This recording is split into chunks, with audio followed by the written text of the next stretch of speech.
Welcome to Manhwa Recaps, spoilers ahead, watch out, and take care. Thank you to TokyoTreat and Sakura Co for sponsoring this video. TokyoTreat is a monthly pop Japanese snack subscription box with some of the most exclusive and seasonal flavored snacks. The current theme is the Okinawa seaside snackin'. Sakura Co is also a monthly subscription box, but with authentic snacks and Japanese tableware. This month's theme is the heritage of Nikko, which embodies the essence of the Edo period. Here is the box I received. Was pretty excited to eat this month's collection. Both of these snack boxes aim to allow you to experience Japan from the comfort of your home. They give you a booklet filled with information about the snacks, including allergens. From the pop collection, my favorite snack were the cookies and cream Kit Kats. What's not to like? The Piccola lemon, it had a crunchy outside, but addicting lemon cream inside, and the pineapple juice. From the authentic collection, easily the most addictive was the Skyberry waffle cookie. It had a nice crunch, followed by a fruity mouthful. Also, the sesame anko donuts, which were bite-sized, and full of sweet bean paste. And the Thousand Samurai Procession manju, it had a chewy, sweet bite. Finally, it also came with some traditional Japanese wrapping cloth, which you can use to wrap bentos. I'd highly recommend these boxes to anyone who likes Japanese snacks, or even if you've never tried them. It's the perfect experience. Nice. Check the pinned comment for $5 off for your first box. We see Secretary Lee visiting a memorial site. She raises her hand, touching one of the memorials, showing a face of regret, then walks away. It cuts to the inside of a dungeon, and we see a fire in the forest, and a man blows a whistle, causing the players inside to retreat. While everyone else runs away from the fire, we see a man walk toward it. We get a closer look and see the man is Jinna, who is saying something in Russian. He recalls Woojin telling him to grab something that's on fire, and Woojin asks if he isn't confident, or if he's afraid of being burned. Jinna says that's not it, and he isn't scared, he's just asking if it's possible. Woojin tells him to endure it for 5 seconds, and he'll take care of the rest, and throws him the ring of Lancelot. Jinna looks at it, wondering what it is, and Woojin tells him to keep it, and Jinna asks if he's proposing to him, and that he respects his preferences. Woojin tells him to stop talking, and explains it's Lancelot's ring, and it helps with anything impure, but won't help with the fire. Jinna says it's useless then, but Woojin tells him if the firefox's flames have any negative status effects, it'll cancel them, and he thought Jinna would know in A+ rank dungeons, these things are expected. Jinna is nervous, but remembers that Woojin said he'd buy him as much food as he wanted if he held the fox for 5 seconds, and he'll make him regret it. Jinna dashes in toward the fox, and it leaps at him too. He gives it a hug, then squeezes it with everything he's got, causing it to yelp, and then flames begin to pour from its eyes, and Jinna begins to feel the heat, then gets burned. The flames inflict him with blindness, but the ring of Lancelot resistances against the effect. Jinna encourages himself while being burnt to hold on for the 5 seconds so that he can get diabetes. The fox lets out a wave of fire, and we see Woojin has appeared and pulls out a spear made from his own blood, class item. He dashes in toward the fox, while Jinna is still holding onto it. The fox opens its mouth, and it cuts to Second reading the news. We learn that the Messiah Guild has obtained the rights to Japan's national treasure, so they must have something on them, and after Isaac's appearance, they've been more aggressive.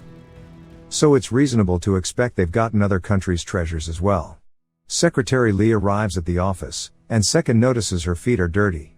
She tells him she'll quickly give her report to him, and he tells her not to rush since it's pre-business hours. He looks at his calendar, and we see it's Secretary Lee's birthday, and he decides he should buy her something, and asks if she wants to eat steak. She's skeptical, and asks if he has a coupon or something, and they banter with each other. It cuts to the airport, and we see Jinna thinking about how if Woojin hadn't given him the ring, he might have actually died.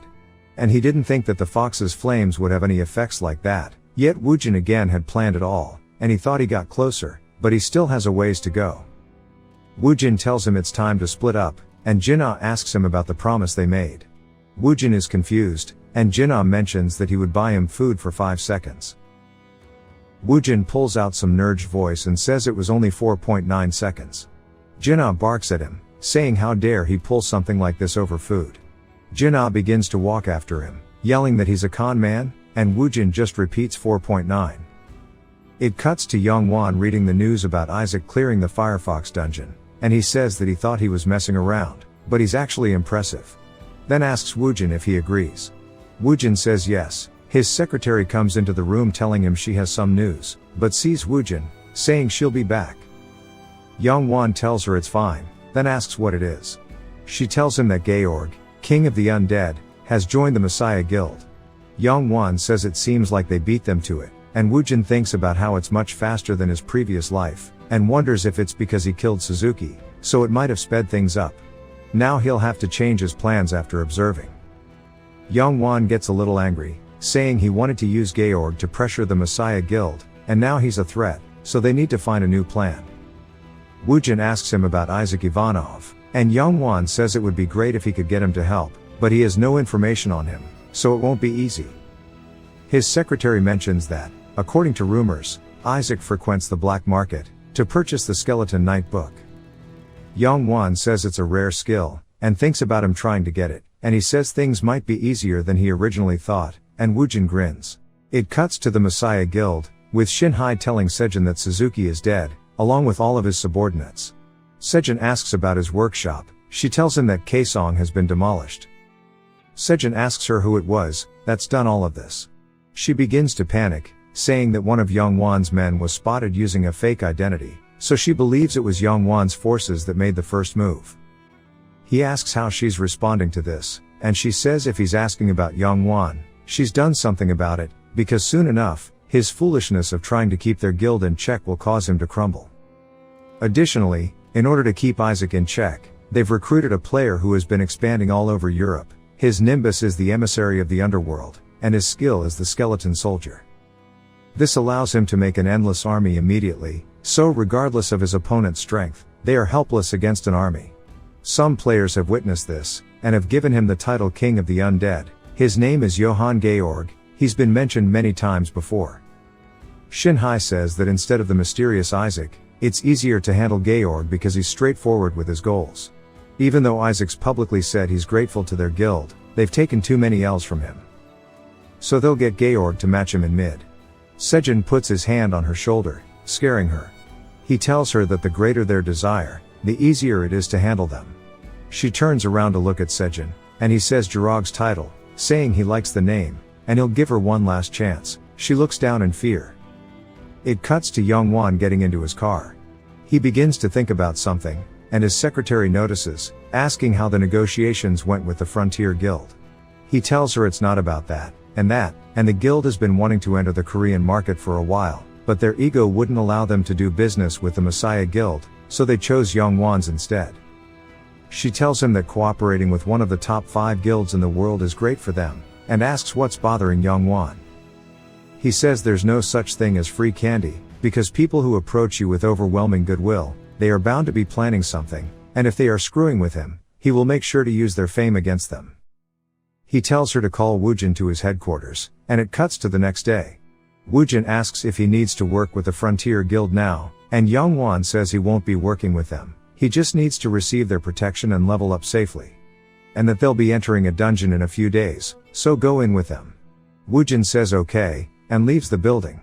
He comments on how Youngwon had no choice, but to make this plan, but it's a little too blatant. Because there's no way that Shinhai didn't anticipate Youngwon's move, so to partner up with the Frontier Guild now, they are probably working with the Messiah Guild. However, relying on presumptions is not good, so he needs more information, and calls second. It cuts to Youngwon and some Phoenix members outside the dungeon, and they are excited to meet the Frontier Guild, saying how lucky they are. Someone from the Frontier Guild enters the room, apologizing late, and introduces himself as Jamie Kim. He says he'll brief them, then it cuts past all the boring talk, and he's telling them that the Frontier Guild is there for their protection, so it would be great if they cooperate with their restrictions. And it's prohibited to enter the dungeon without one of the Frontier members, and once inside, don't do anything. One of the Phoenix Guild members asks what he means, and Jamie says they seem not to understand the contract, because it only asks for them to level up safely. There's nothing inside of it about their freedom, so what he's telling them isn't a suggestion. And it's problematic if he doesn't listen, so sit and stay still. Jamie sits the member down, and tells him that he needs to sit in the dungeon and be spoon-fed like a baby. Weird analogy, buddy. He then tells them if they have any complaints to say them now, and he'll relay to Youngwon that they were the reason the contract was terminated. Nobody says anything, and he says they'll be heading into the dungeon soon. Youngwon wonders if they really plan to try this, and he receives a phone call from Second, who tells him not to enter the dungeon. Because it seems like the Messiah Guild and the Frontier Guild are actually cooperating. He says they've been acting weird, but he didn't expect this, and he'll need to dig deeper to figure out more, so give up on the dungeon, and he can find a safer one instead. Woojin tells him that he's underestimating him, and that he's plans to hunt them down. Second calls him reckless, and Woojin smirks saying that if he wasn't reckless, they wouldn't be talking in the first place, and now they know the two guilds are colluding, they shouldn't be talking right now. Second says it's true, and he'll come up with a plan. Woojin says he only wants two things: one, update him in real time on the news, and second, to take care of the aftermath. Second agrees, and tells him to go on a rampage, and he'll clean it up. It cuts to some level up beams, and we see the members of the Phoenix Guild are bored, and how it's already the third dungeon and sitting around is boring. Another one tells him it isn't bad, and at this rate, they'll be able to raid with Youngwon. They begin to talk about it, and Woojin thinks about how the Frontier Guild is just trying to ease Youngwon, because once he enters a dungeon, they can enact their plan. They receive a notification that the dungeon is cleared, and a man stabs his spear into the ground, then tells them he didn't say they could stand up. So why are they moving? The Phoenix Guild members say the message popped up, so isn't it over, and another says they should all get along. The spearman says they aren't here to become friends, and he'll say it again. They aren't allowed to do anything without orders. Woojin stares the man down. It cuts to Second on the phone with Woojin, and he's talking about how he hates it because they're not letting him do anything. Still, with Youngwon being vigilant, they can't do anything funny. But it's going to come to an end, because Youngwon is getting impatient. Woojin says he didn't have a choice, because he had to set his foundations out. Second tells him that the moment Youngwon enters a dungeon, the frontier will show their true colors, but he's sure Woojin will do fine. Woojin asks about the intel thing. Second says he'll have it tomorrow, and it'll have a lot of interesting information. It cuts to a cafe, and we see Woojin telling Secretary Lee that he thought Second would be the one here today. She tells him it's been a while, and has a flashback of Second saying he will need to meet Woojin at least once, but Lee tells him she'll meet him tomorrow, and it's also important to her. She apologizes that Second isn't here, and says that something came up, and pulls some papers out of her bag, saying the business will proceed without problems. Woojin says alright and goes through the papers, and is shocked, because not only does it have information about the core members of the Messiah Guild, but also the guilds they have relationships with. Lee drinks some of her coffee, and says that according to their intel, the Messiah Guild hasn't only infiltrated the Messiah Guild, but all of the top guilds. So they need to first eliminate their helping hands. Woojin makes a bad joke, and she agrees with it. She mentions the payment, saying this should be more than enough, and Woojin is surprised. She tells him the information on the document is priceless, since it contains a list of items used by the Messiah Guild, as well as their moles in the top guilds. The document even has their legendary items. Woojin grins, saying she's right, and in the paper, we see the spearman from the other day, and we learn his name is Sam Oliver, and his weapon is Percival's spear. Woojin tells her he needs to relay a message to Second. She asks what he means. Woojin says he wants to get the same one as last time. Even she is confused by what he means. It cuts to someone talking to Sam, asking how many they are meant to take care of today, but gets ignored, so he asks Sam if he's alright. Sam says he's just lost in thought, and they only need to take out one guy. The guy tells Sam he thought he was worried that it was because of a lot of people, and then says he's glad he's teamed up with Sam, and he's got his nickname of Lucky Sam for a reason. Sam says that's true, and how the other groups have to take care of multiple people. Then recalls how he was told to start today since Youngwon is in a dungeon. He asks if this is why she called him alone. She says yes. And asks how he's been treating his weapon, then tells him that Woojin, the one he's been keeping tabs on, is a high priority elimination target. They didn't give him his spear because he's impressive, understood? Sam grits his teeth, saying he must succeed because he can't afford to lose his weapon. He yells they are entering the dungeon, and we see it's another survival quest. Sam is annoyed because if Woojin notices, they'll have to chase him for 4 days, and if he somehow makes it up to the second floor, it'll get even more complicated. Woojin turns away, realizing they are making a move on the first floor, and smirks, saying it's his turn to make a move now. The man from earlier asks Sam when they'll start, and Sam tells him to end it quickly, and lure him away somewhere, making it look like an accident. They hear a man screaming, and look over to see Woojin leaving the group. Woojin smirks at Sam, causing Sam to yell for his men to get him. Woojin darts off, and Sam yells again for his men to chase him. Some of the men run off, and the Phoenix Guild members are confused, wondering what happened. They say that Woojin ran off because he got hungry, but they are in a great situation right now, and it's peaceful. It cuts to the men who chased after Woojin wondering where he went, and they ended up losing him because of all the trees. One of the men asks if they should split up. And the other man says that's crazy, because it's a survival quest. The other guy asks what they should do, and they decide to go back and consult Sam. While they leave, we see Woojin on a tree, and he drops down after they go. He pulls a ring out of his inventory, saying he never got to test it. We learn that the item he obtained from the Firefox dungeon was the Plus Ultra ring. The ring allows one to go beyond their limits, and all of their skill ranks increase by 1. And we see this happens for Woojin, and every one of his ranks have increased. Due to his skeleton soldier being at max rank, he can now summon a new type. This thought makes Woojin smirk, and while he's looking at his stats, we see a wolf appear. Woojin says it's great timing, and decides to strengthen his power a bit. We see Sam's group angry that Woojin got away. They begin suggesting that maybe there's a traitor, because it doesn't make sense otherwise. Sam says if their plan were leaked, Woojin would have asked for help, or rather not have come in the first place. One of the men asks what's the plan, because they can't wait until he reappears. Sam tells them to calm down, and since it's a survival quest, they can focus on finding him quietly. We learn they've killed all of the other members, and Sam says they had to do it, but they should leave before the monsters smell the blood. They begin running, and Sam talks about how Woojin isn't an easy guy, but he can't understand the situation, regardless of how much he thinks about it. They see a monster corpse which confuses Sam, then he realizes something, and it explodes. Sam quickly understands they are the ones being targeted. He yells out, telling his men to prepare for the next attack, and one of the men complain, saying he needs to be healed. And a skeleton soldier quickly takes advantage of this, which surprises the man, and Sam watches as it yoinks the man. Another man yells, telling Sam to do something, and how he can't see because of the smoke, but is interrupted by an arrow piercing his chest. Sam realizes they are going to be wiped out without putting up a fight, and he activates a skill called Wind Wall, slamming his spear into the ground.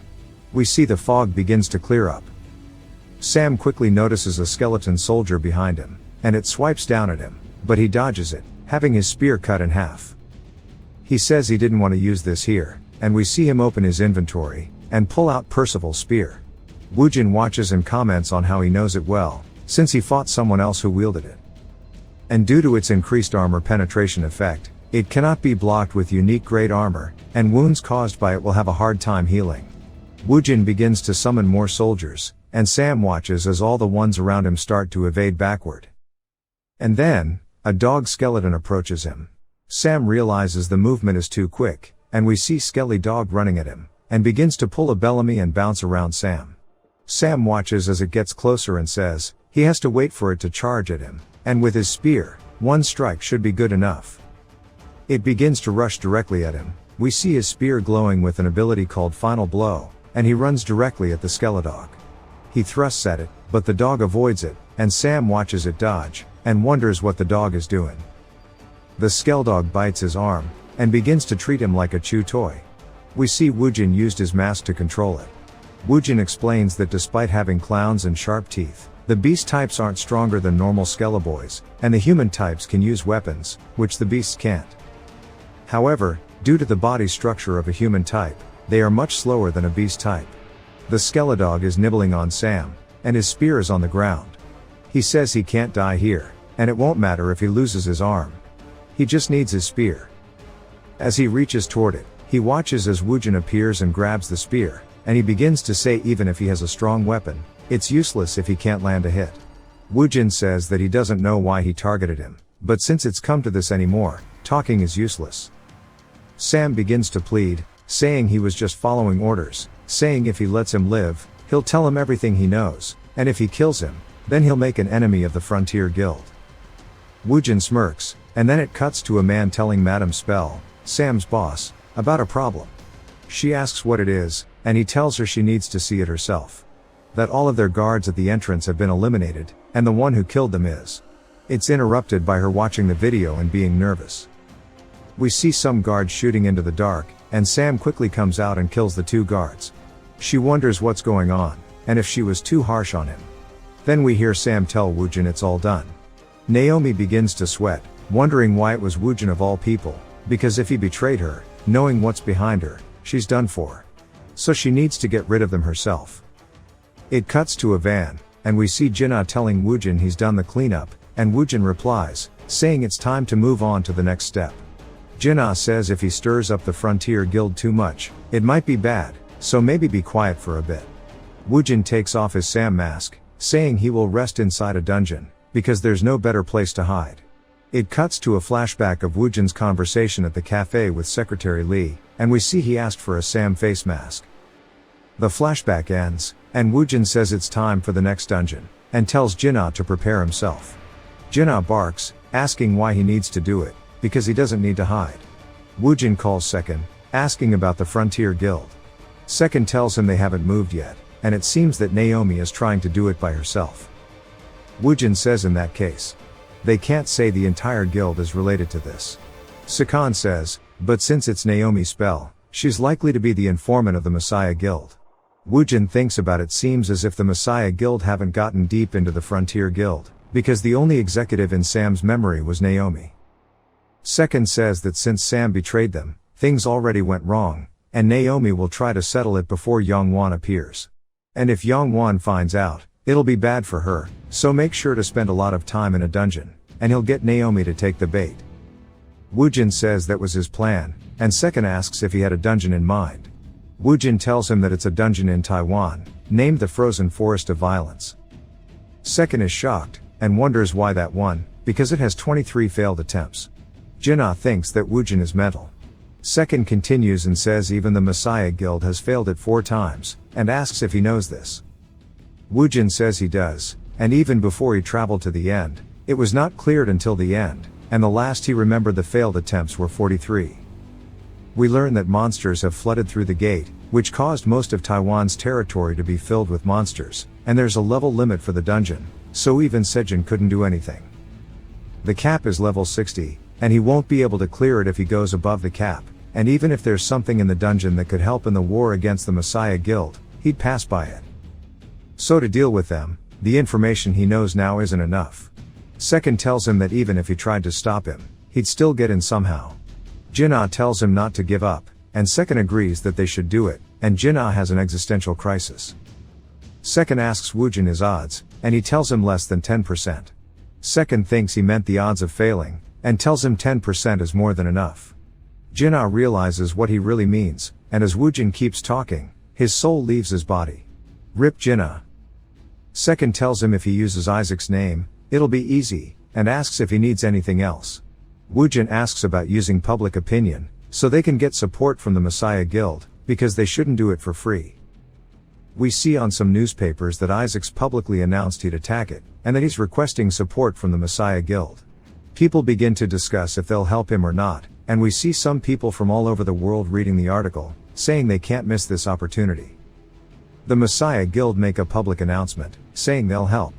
Second smiles, reading the article, saying not bad.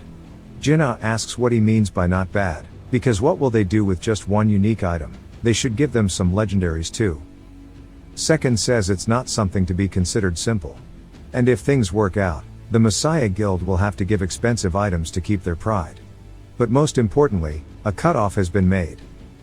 Jinna asks what he means, and Lee tells him it's exactly like it sounds. The price for clearing a dungeon of this grade is a legendary unique class item, so if it's a dungeon they've failed to clear, they can't pay for it with just unique items. Jinna finally understands now with her explanation, and they move on to Lee giving Second Sam Oliver's expense statement that they've faked, and that she's leaked it to the Frontier Guild too. He tells her good work, and says it's time to go. Jinna asks where Lee is going, and she rolls a suitcase over to Jinna, and Second asks why they would go anywhere, and that Jinna needs to go to Taiwan for the dungeon. It cuts to Taiwan, and we see the dungeon data. Jinna is surprised by how many people showed up, and says they must be influential now, especially with the players knowing that the Messiah Guild failed. And they gathered quickly, so it's inspiring, and asks Woojin what he thought. Woojin tells him that most of the players belong to the guild that failed to clear it, and from the outside, they are here to avenge their allies. But not everyone came with good intentions. He then breaks down some quantum physics shit, explaining how if it's an 80-player limit, and 23 fails, there are a lot of items, and some of them must be legendary. So there will be people more interested in the items, rather than the dungeon. A man knocks and quickly enters the room, saying they've got an hour until they enter the dungeon. Woojin raises his hand, and the guy asks him what he needs. Jinna gets nervous, and the man begins to make a shocked face. We see him leading Woojin to the main stage, and then it cuts to Naomi being told that Sam's trace has vanished, and it appears someone is assisting him. Naomi gets annoyed, saying to find Woojin and Sam's whereabouts, and kill them. Because they can't meet Yongwon. It cuts again to Second watching Woojin make a speech, and he's thanking everyone for being here. He says that he only has one goal, which is to end this game, and he'll do anything he can to do it, so don't get in his way. Lee asks Second what the plan is, because they didn't plan for it, and it's challenging to block the video before it spreads. Second smiles, saying that Woojin made a blatant declaration of war, and that he really knows how to hunt. The dialogue ends, and we're back in the dungeon. We see the players avoiding Woojin. A random no-name begins to cry about it, and his buddy says it makes sense because of his strength. The man asks how he knows, and he explains that he witnessed it in the Firefox dungeon, and that he'll see how strong he is for himself. Jinna asks Woojin why he did that, because now everyone is on guard. Woojin says they are hard to persuade, especially the people who only came for the items. The only way to convince them is by showing his power off, and being in their head rent-free. He begins to summon all of his Skeleboys, there are quite a few of them now, and Woojin says that'll stop them from trying anything. One of the Kunlun guild who sees this thinks it's crazy, and they need to quickly find a specific item, and he tells his men to get moving before it gets dark. It cuts to night, and the players have set up campfires, and they begin to talk about how much of a monster Isaac is, and how at first, they were mad when he made his speech, but now he knows why. The retriever group from earlier asks where all the other bodies are, because they only found 2 of them so far. And their leader says the other groups must have stolen them. At least, that's what he thought. But now, after seeing all the mobs on the first floor, and there not being a strong one, it's doubtful high levels would die here, so what they are looking for is on the second floor. Bullcut McGee begins to say that Van Gogh's bracelet is on the second floor, and one of his members covers his mouth while looking up. He begins to leap into the air, climbing one of the trees and lands beside a skeleton on a branch. He says he heard a sound from here, but wonders if he was mistaken, and then kicks the Skeleboy out of anger. He takes it back down, explaining to his leader that it was just the sound of the skeleton swaying in the wind, then yeets it into a tree. Man has anger issues, must have a bone to pick with the skeleton. The leader explains they need to retrieve the item for the Kunlun Guild, even if they have to fight Isaac. We learn that Woojin is peeping into their conversation while using his mask, and he's glad he got information. Still, he doesn't remember ever hearing about this item, but if one of the major Chinese guilds wants it, it won't be useless. While at a campfire, Jinna says it's taking longer than he thought, and then asks if they are the only ones fighting. Woojin says that's correct, and it has to be this way, or else there will be a war over the items. Jinna says he was glad there were a lot of players, but in the end, it looks like they have to clear it again, and he asks when he can rest. Woojin says once they get to the second floor, they can rest. Jinna smiles, asking what's changed, but gets ignored. It cuts to the second floor, and we see everyone is greeted with fierce icy winds, and they all begin to talk about how cold it is. Some players say it's cold, but this isn't due to the wind, and it's from a monster. Jinna wonders where the monsters are, and Woojin says it'll be harder than they thought. He explains how a living creature's body stiffens up when exposed to fear. While it doesn't last forever, but it's long enough to matter in an intense situation, and would lead to death. He says it shouldn't be a dragon, but there aren't many monsters that use fear if you take dragons out, and he begins to wonder what kind of monster it could be. Some players say they'll analyze the surroundings first, and they begin to split off from the group. Jinna comments on how greedy they are, and asks Woojin if that's alright. Woojin says they won't be of any help anyway, so it's better to plan without them, and they head out too. It cuts to the retriever group, and they search some corpses, then take off, saying their item isn't there. Eye Patch Man from earlier sees them and realizes they must hurry, and tells his men to check on them. They begin to retrieve items from the corpses, and Eye Patch starts to wonder what they are looking for. He tells his men to take the items, and quickly leave. It cuts to a nervous Jinna, because even though Woojin kept talking about greedy hyenas, he's now searching a corpse. We see that Woojin is reading their memories, and finally found a member of the Kunlun Guild, and his allies died on the west side. He tells Jinna to follow, and quickly takes off. Jinna watches him pick up another corpse, and his eyes glow as he begins to read the memories of the dead. We see the memories of a man being absolutely demolished, and a bracelet falls off his arm, landing on the orc's clothing. Then it throws him to the side like a broken toy, and the man's final moments are reaching out for the bracelet. The memories begin to end, and Woojin's skill ends, and he says he's gathered all the information now.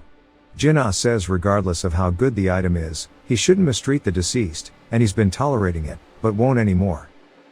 Woojin calls out to him, and Jinna barks asking if he's done anything wrong, and Woojin calls him a nice guy, which confuses him. We see Woojin build a grave, and says he'll explain the plan.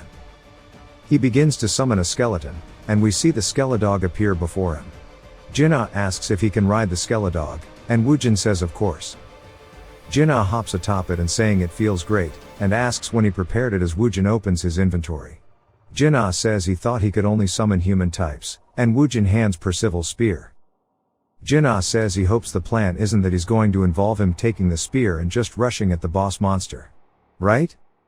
Woojin says he understands well, even if he didn't explain it.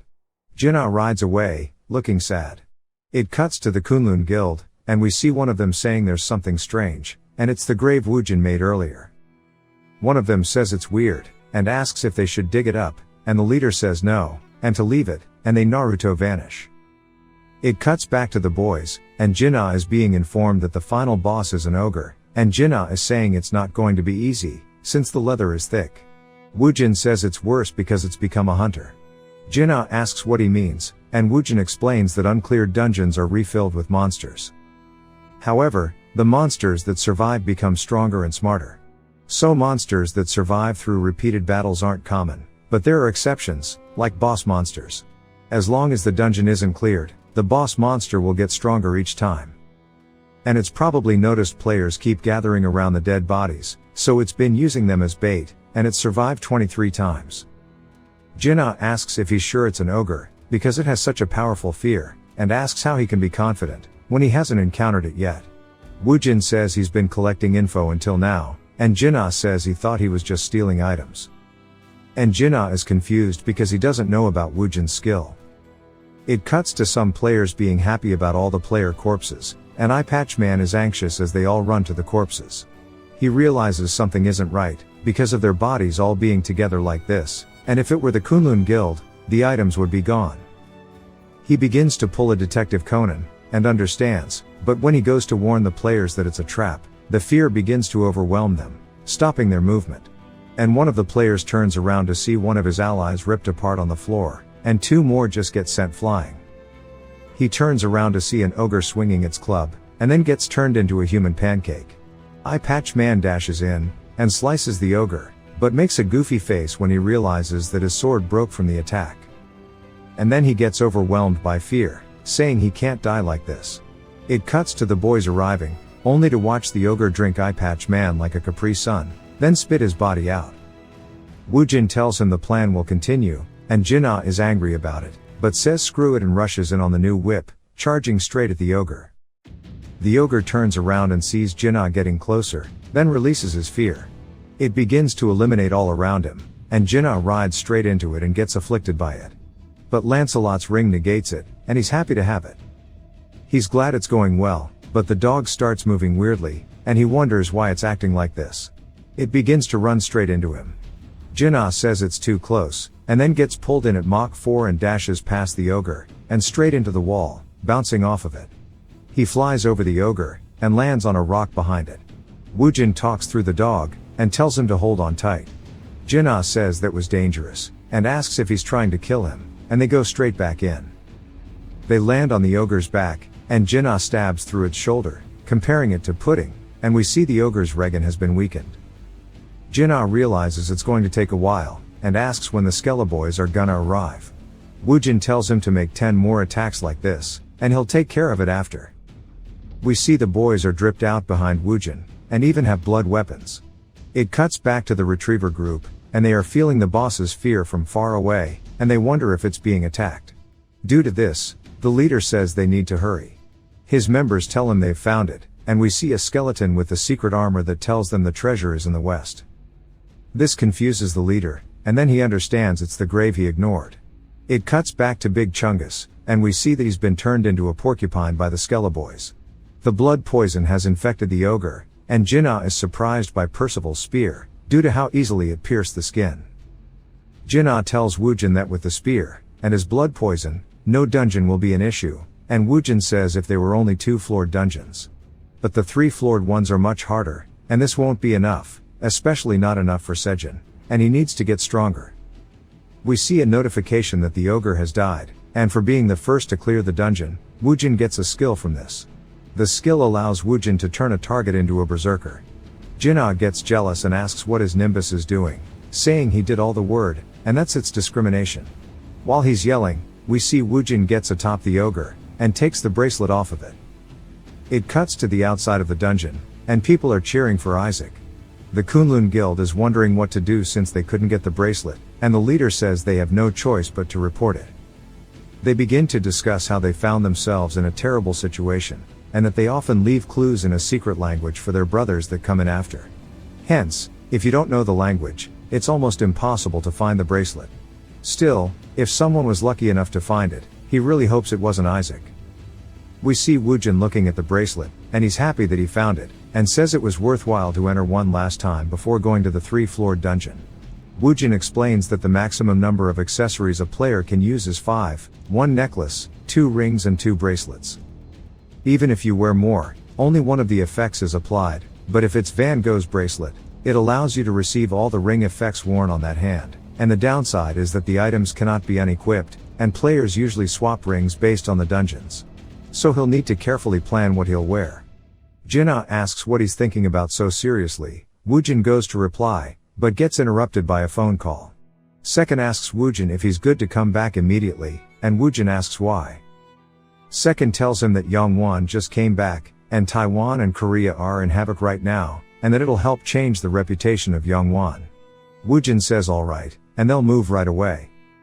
Yongwon's reputation growing is good, because Woojin can use it as a shield. The call ends, and Jinna, being the pig he is, says while they are in Taiwan, they should go eat, but Woojin says, bad pig, and they are going to Korea. Jinna looks nervous, then yells, saying that they came all the way here, and aren't eating any Taiwanese food, and Woojin tells him to eat on the plane. It cuts to Yongwon after Woojin has informed him of what the Frontier Guild have done, and he tells Yongwon that he barely survived, and didn't know who to trust, so he waited for Yongwon to return. His secretary hands him some notes corroborating Woojin's story. This angers Yongwon that they did this when he was gone.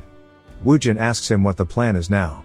Yongwon tells him they'll pay the price for touching him, but he wants Woojin to do something.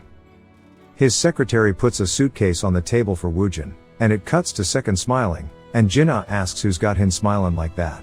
Second says he's gotten more items from Yongwon, and Jinna asks how he plans to get the Skeleton Knight skill page back, because he's been struggling to get it. Second says don't worry, and the person who is getting it is already at Yongwon's, and it takes Jinna's smooth brain a second, but then he realizes who it is, and Second grins. It cuts back to the office, and we see Woojin leaving Yongwon's holding a briefcase, and he calls Second, who asks how it went. Woojin grins, saying he got the Skeleton Knight skill page, and was told to hand it to Isaac. It cuts to the news, and we see Yongwon made announcements saying he'll support Isaac. Shinhai is reading the news, saying it's unexpected, because if Yongwon gets the public's attention, it'll be hard to handle things in the future.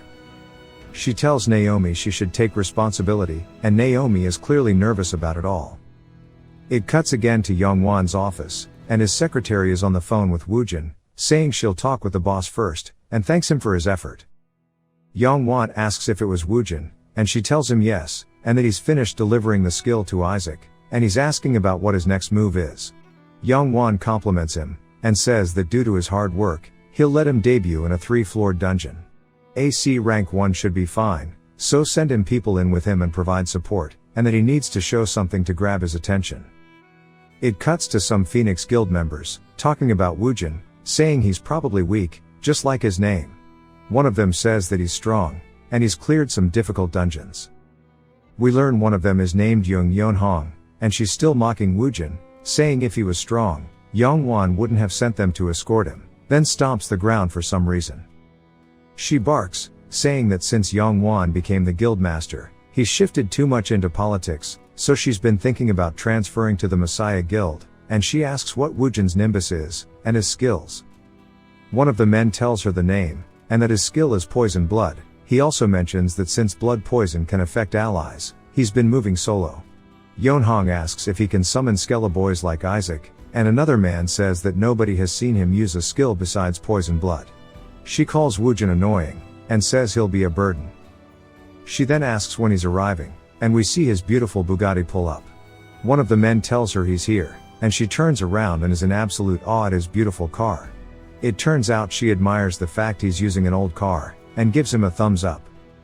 Inside the dungeon, we see the first floor is to kill 1,000 monsters, and Woojin thanks Yongwon for giving him a guide, and he says something is a waste of time, but he has no choice. Yeonhong asks Woojin if it's his first time in a 3-floor dungeon, and then tells him there's nothing he can do, so shut up and listen to her, or else she'll kill him. She tells him to hunt some monsters so she can see his skills. Woojin replies by asking for specifics, and she mocks him, saying even if she told him, he wouldn't understand, so just do as much as you can. He tells her he needs some prep time, and she walks away, saying okay, and he's on his own. Woojin grins, saying that's interesting. Then it cuts to Jinna asking Second about why Woojin went into another dungeon. Second tells Jinna he should go level up too, but Jinna says he doesn't wanna, and he wants to take it easy when Woojin isn't here, complaining that he's tiring to work with. Second says that he was whining before about not having a skilled partner, and everyone inside the office receives a notification on their phone, saying there is a dungeon outbreak. Jinna wonders what shit-tier guild is managing the dungeon, and then he mentions how there was a previous incident with the dungeon Messiah was managing. Second quickly hushes him, and calls him stupid, and Jinna realizes what he said, and Second peeks over at Lee to see what she's doing, and as she sees the notification, she has a flashback to when she was in high school. And she was looking at Shin Hai's, Messiah Guild girl's desk, and they suddenly hear explosions outside the school, and look outside to see the city exploding. A tower with the name Hansung explodes, and Lee begins to cry, and screams. The flashback ends, and she's still looking at her phone, then says she'll be heading out for a minute. As she leaves, we see a picture behind her. That has her and her father. Jinna facepalms, and Second tells him he should be careful with his words around Lee. Jinna says it was an accident, then asks about her father. Second closes his eyes, and recalls him having a drink with her father. Second is asking her dad if he's sure about his decision, and Lee's dad says he has to take risks for his family, and he wants to make a world where his daughter can go to school safely. Then Second makes a face of despair, as he drops to his knees looking at his corpse, and he says he was an extreme workaholic, who was a pushover when it came to his daughter. We see Yeonhong standing atop some orcs' corpses, having turned them into porcupines, and she's saying due to it not having any difficult monsters, they can probably reach the 2nd floor quickly tomorrow. One of her men quickly calls out to her, saying she should see what Woojin is doing. She asks him what happened, and asks if he wasn't able to beat a single monster. He tells her he managed to do something, but she needs to see it. She's annoyed he's making a fuss, and tells him to hurry up. It cuts to her being shocked, because Woojin told her he needed time to prepare, and is surprised that he's been making a lot of traps. She says the effort is there, but the traps won't do anything besides minor scratches. She wonders what he's thinking, and she watches him leading a horde of orcs into his traps. Woojin grins as he's running, and we see the orcs being cut multiple times, and Yeonhong asks if he has a death wish or something, and begins to ready her bow to help him. One of her men tells her to wait, because he is planning something, and she asks if that looks like a man who is thinking, and tells him to imagine what Yongwon would do if he died here. But the man tells her to look at what he's doing now, and we see him atop a log as a group of orcs are below him. She says it's too late to rescue him, and Woojin grins, then activates his blood mist ability, to create a fog wall around the orcs. We see the orcs have been poisoned, and some of them begin to drop out of the blood mist. She's shocked to see how effective it is, and even the other man says it's crazy, because he's already hunted a 100 like this. She compliments Woojin, and says that he really does deserve Yonghwan's favor, and she'll get him on her side. Woojin drops a vial onto the floor, saying blood mist consumes too much blood, and his nimbus applauds his actions and increases his rank by 1. Woojin puts his hand on one of the orcs, and activates his blood absorption skill, saying it's good he can replenish when he's low. Yonhong tells one of her men to go tell Woojin, and he asks what to tell him. She says to tell him that he's passed the test. It cuts to night, and we see a campfire in the woods. Woojin is sitting there, then Yonhong walks up, apologizing for looking down on him, and then compliments him by saying he's incredible. And tells him if they work together, they can conquer the dungeons easily. She asks for him to join her team, and he tells her that it costs 100,000 won per each use of blood poison. This annoys her, and he explains that his skill is a limited consumable, so it's natural for a team to pay for an individual's items during a raid. And that it comes with a lot of bleeding, so he needs that much. Still angry, she says she understands, and they'll pay him, but tells him only 30,000 won. He tells her it's too different of a price, and he'll give her a discount of 99,000 won. She barks, saying that she'll give him 31,000, and he makes it 98 instead, and they continue this cycle of increasing the price. One of the men wonders why Woojin is going along with it. It cuts to the next day, and Woojin watches her team as they kill the black troll. He compliments their teamwork, and how smart her calculations are, then goes on to compliment her leadership too, but is interrupted by her barking at her subordinates to save the poison. He wonders if it's because she's a cheapskate that she can lead well. He watches while she keeps barking at them all, and they move to the next floor. We see it's a survival quest, and Yonhoon tells them it's the last floor, so be careful since there will be a lot of monsters. She adds on that since there's an unexpected expense on the team, to make sure they get their money's worth, Woojin calls her a cheapskate. Her men tell her they'll go scout and determine the number of monsters. She tells them to be careful. It cuts to them running through the forest, and then as they keep scouting, they look confused. One of the men says it's weird that there are so few mobs, and he's concerned by how small the dungeon is too. I think it's about average. They stumble across some giant footprints, and one of the men begins to panic, saying that they'll have to survive against a boss-level monster, which shocks the other man. They get scared, and realize how dangerous it is, saying they need to let Yonhong know quickly. We see a cave surrounded by some Lion King rocks, and inside of it are 2 glowing eyes. We see Yonhong biting at her fingers nervously, and her men are saying that due to the dungeon's size, they'll need to be careful in order to not get cornered. Yonhong thinks about how since they have Woojin's blood poison, they should be able to win against the boss, but to increase the survival rate of the team members, they need to avoid all-out fights. She tells her men they have yet to figure out what the boss is, so until they do, avoid it, and survive. They hear a loud stomp behind their group, and she and Woojin turn around to see one ugly-looking dog. They wonder why the white troll is in a C+ ranked dungeon, and she tells everyone to split up. As her men run away, she begins to ready her bow at the troll. And she lets out an arrow that flies across the field, and she activates her skill, splitting the arrow into multiple, landing in the troll's chest.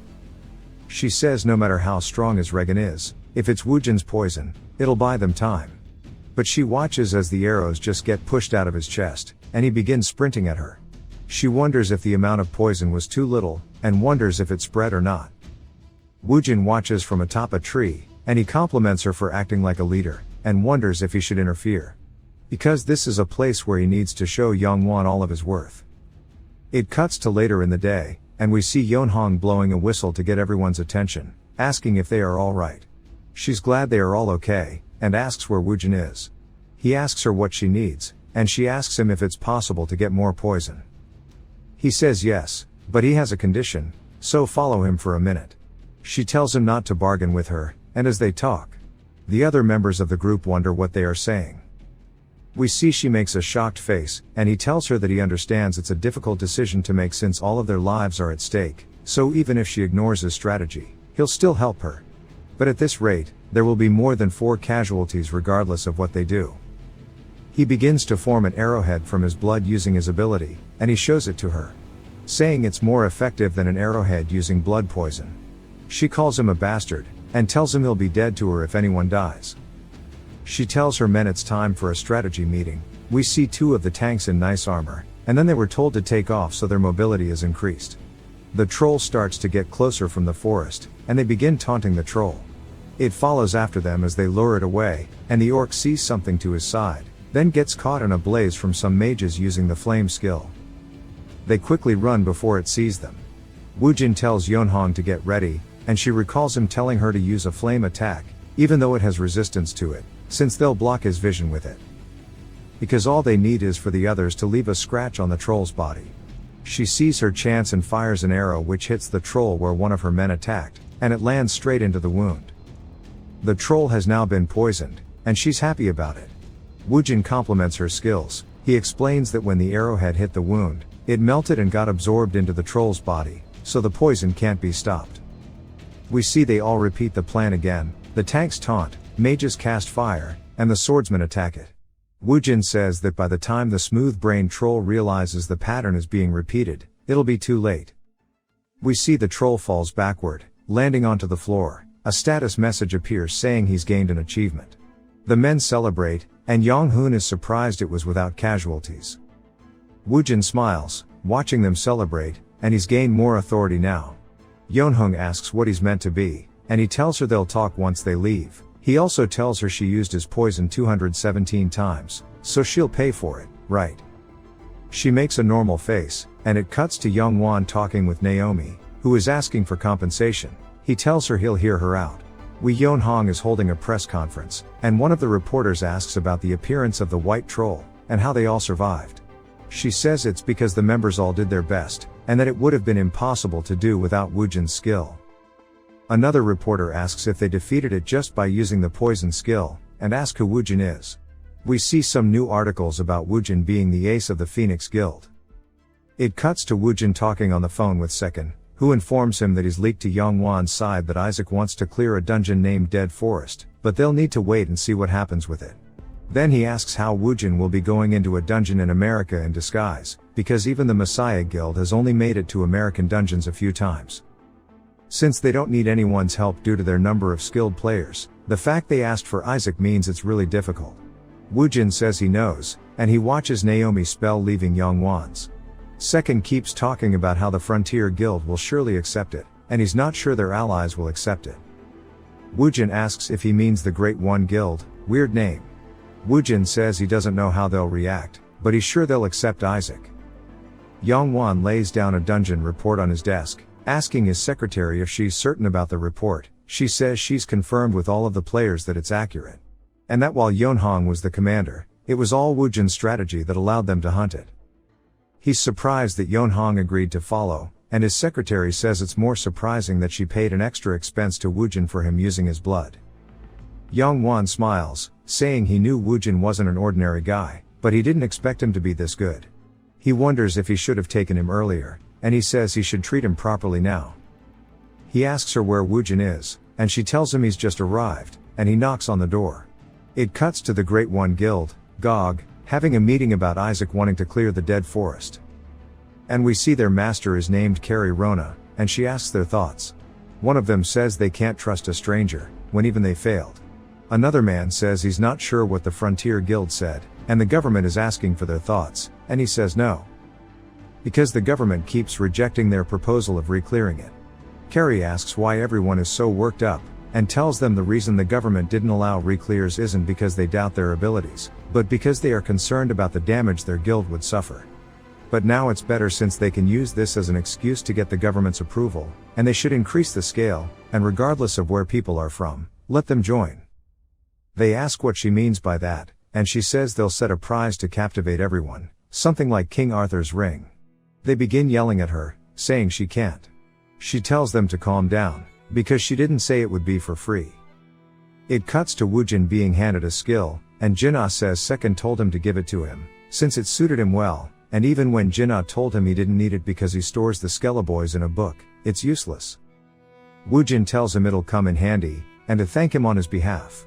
Woojin says there's a limit to the book, and there might be a day when having numbers will be a disadvantage. We see the bodies can be used as a sacrifice, no idea what it means, but he's sure it'll help. Jinna asks if he's listening to him, because he's asking if he can clear the dead forest, because 2 of the 5 great guilds failed, and since the name is dead, there must be undead, so isn't it a bad matchup? Woojin says he was worried about it, but wouldn't it be Jinna who's fighting the undead anyway? Jinna begins to turn feral, and Woojin answers the phone asking if the approval is done. Second tells him there's a little problem, because now anyone can join the raid, and they'll give a legendary item to the guild who makes the biggest contribution. Woojin says they seem to be confident the player in their guild will get the reward, and asks what it is. Second tells him King Arthur's ring, and we see some news articles about it. Then it cuts to a plane flying into San Francisco.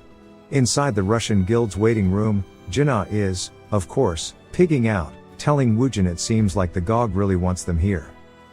Woojin says that's not it, they are just provoking them, thinking they'll keep their prize. Jinna laughs and says they are looking down on Woojin. Woojin thinks that they aren't the type of guild to underestimate their enemies, and they are also not dumb enough to provoke without confidence. So he must find out why they are confident. It cuts to the GOG guild, and one of the men is telling Carrie that someone named Ellis Hayden is participating, then asks if she's really okay with this. He doesn't doubt Ellis's abilities, but to offer the ring as a prize, it's causing a lot of rumors. She laughs, saying they are misunderstanding. Sure, she offered it as a prize, but she never said they wouldn't use it. Then we see someone equips it. We see a group gathered inside the dungeon, and the woman who equipped the ring says it looks like everyone is here, and introduces herself as Ellis Hayden, from GOG. She tells everyone before starting the raid. She wants everyone to decide on some things. Jinna tells Woojin they are just starting, so what will they need to agree on, and she probably doesn't want to get along with anyone, and to avoid fights. Woojin says she wants to decide the priority for the boss fight, and that they are trying to rig the contribution reward. Jinna is lost because he's smooth-brained, but does realize that cooperation is out the window. So he asks Woojin what the plan is now. Woojin glances over and sees some bones, saying that since it's a competition, everyone will show the card up their sleeves, and the same goes for the GOG. He approaches a dead lizard and tries to arise it, and we get the notification saying it's been summoned. It shows Ellis's group wondering what to do, and Ellis says they can't just sit still while everyone else is rushing. Then equips the ring again, and even Merlin's staff, due to meeting a hidden condition. The items begin to empower each other. A blue aura begins to swarm around Ellis, and we see a cute little skeleton watching it all. Woojin watches as Ellis says there's no need to drag it to the second floor, and to show them clearly that she is the strongest inside of the dungeon. Woojin realizes that she was their trump card, and that's why they were so confident, and while he expected the ring to be used, he didn't expect Merlin's staff as well, because Merlin's staff was Shinhai's symbol in his past life. And this means it wasn't here from the start. The fact that Ellis has it means there is a strong relationship between the two guilds, and this is better, because if he can take the staff before Shinhai gets it, it would be really beneficial. Jinna asks if the plan is still to watch on the first floor, but Woojin says no, and the plans have changed. Since they can't give priority to the GOG, they will go all out from the start. We see a fire in the woods, and then Ellis steps up and summons a fire spirit.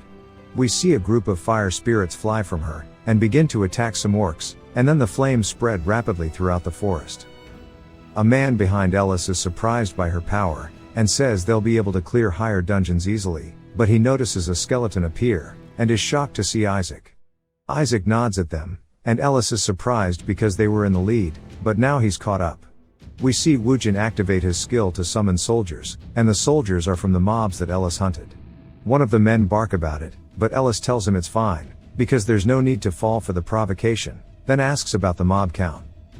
He tells her they are in first, then mocks Isaac's skills, saying he isn't as great as the rumors suggested. Ellis says since they are maintaining their lead, they should quickly move to the next area. And we watch as they leave. Woojin realizes they are weaker than GOG in firepower, but hunting speed and power aren't related, because they have weapons GOG doesn't. It cuts to Jinna nervous about Woojin telling him to do something. Woojin tells him they are the only guild that can use this strategy, and it's only possible because of Jinna, and he asks if he isn't confident. Jinna tells him, of course, he's confident, and as he said, it's impossible without him.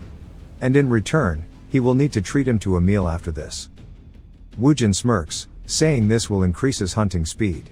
We finally see a skeleton knight being summoned for the first time, and then it sadly cuts to more news articles. Second is reading the articles, and is happy that more items are being put up to bet for the dungeon clear, because it means they get more items. He asks Lee about the odds on Isaac, and she tells him 3.28, whatever that means, but tells him he needs to see this.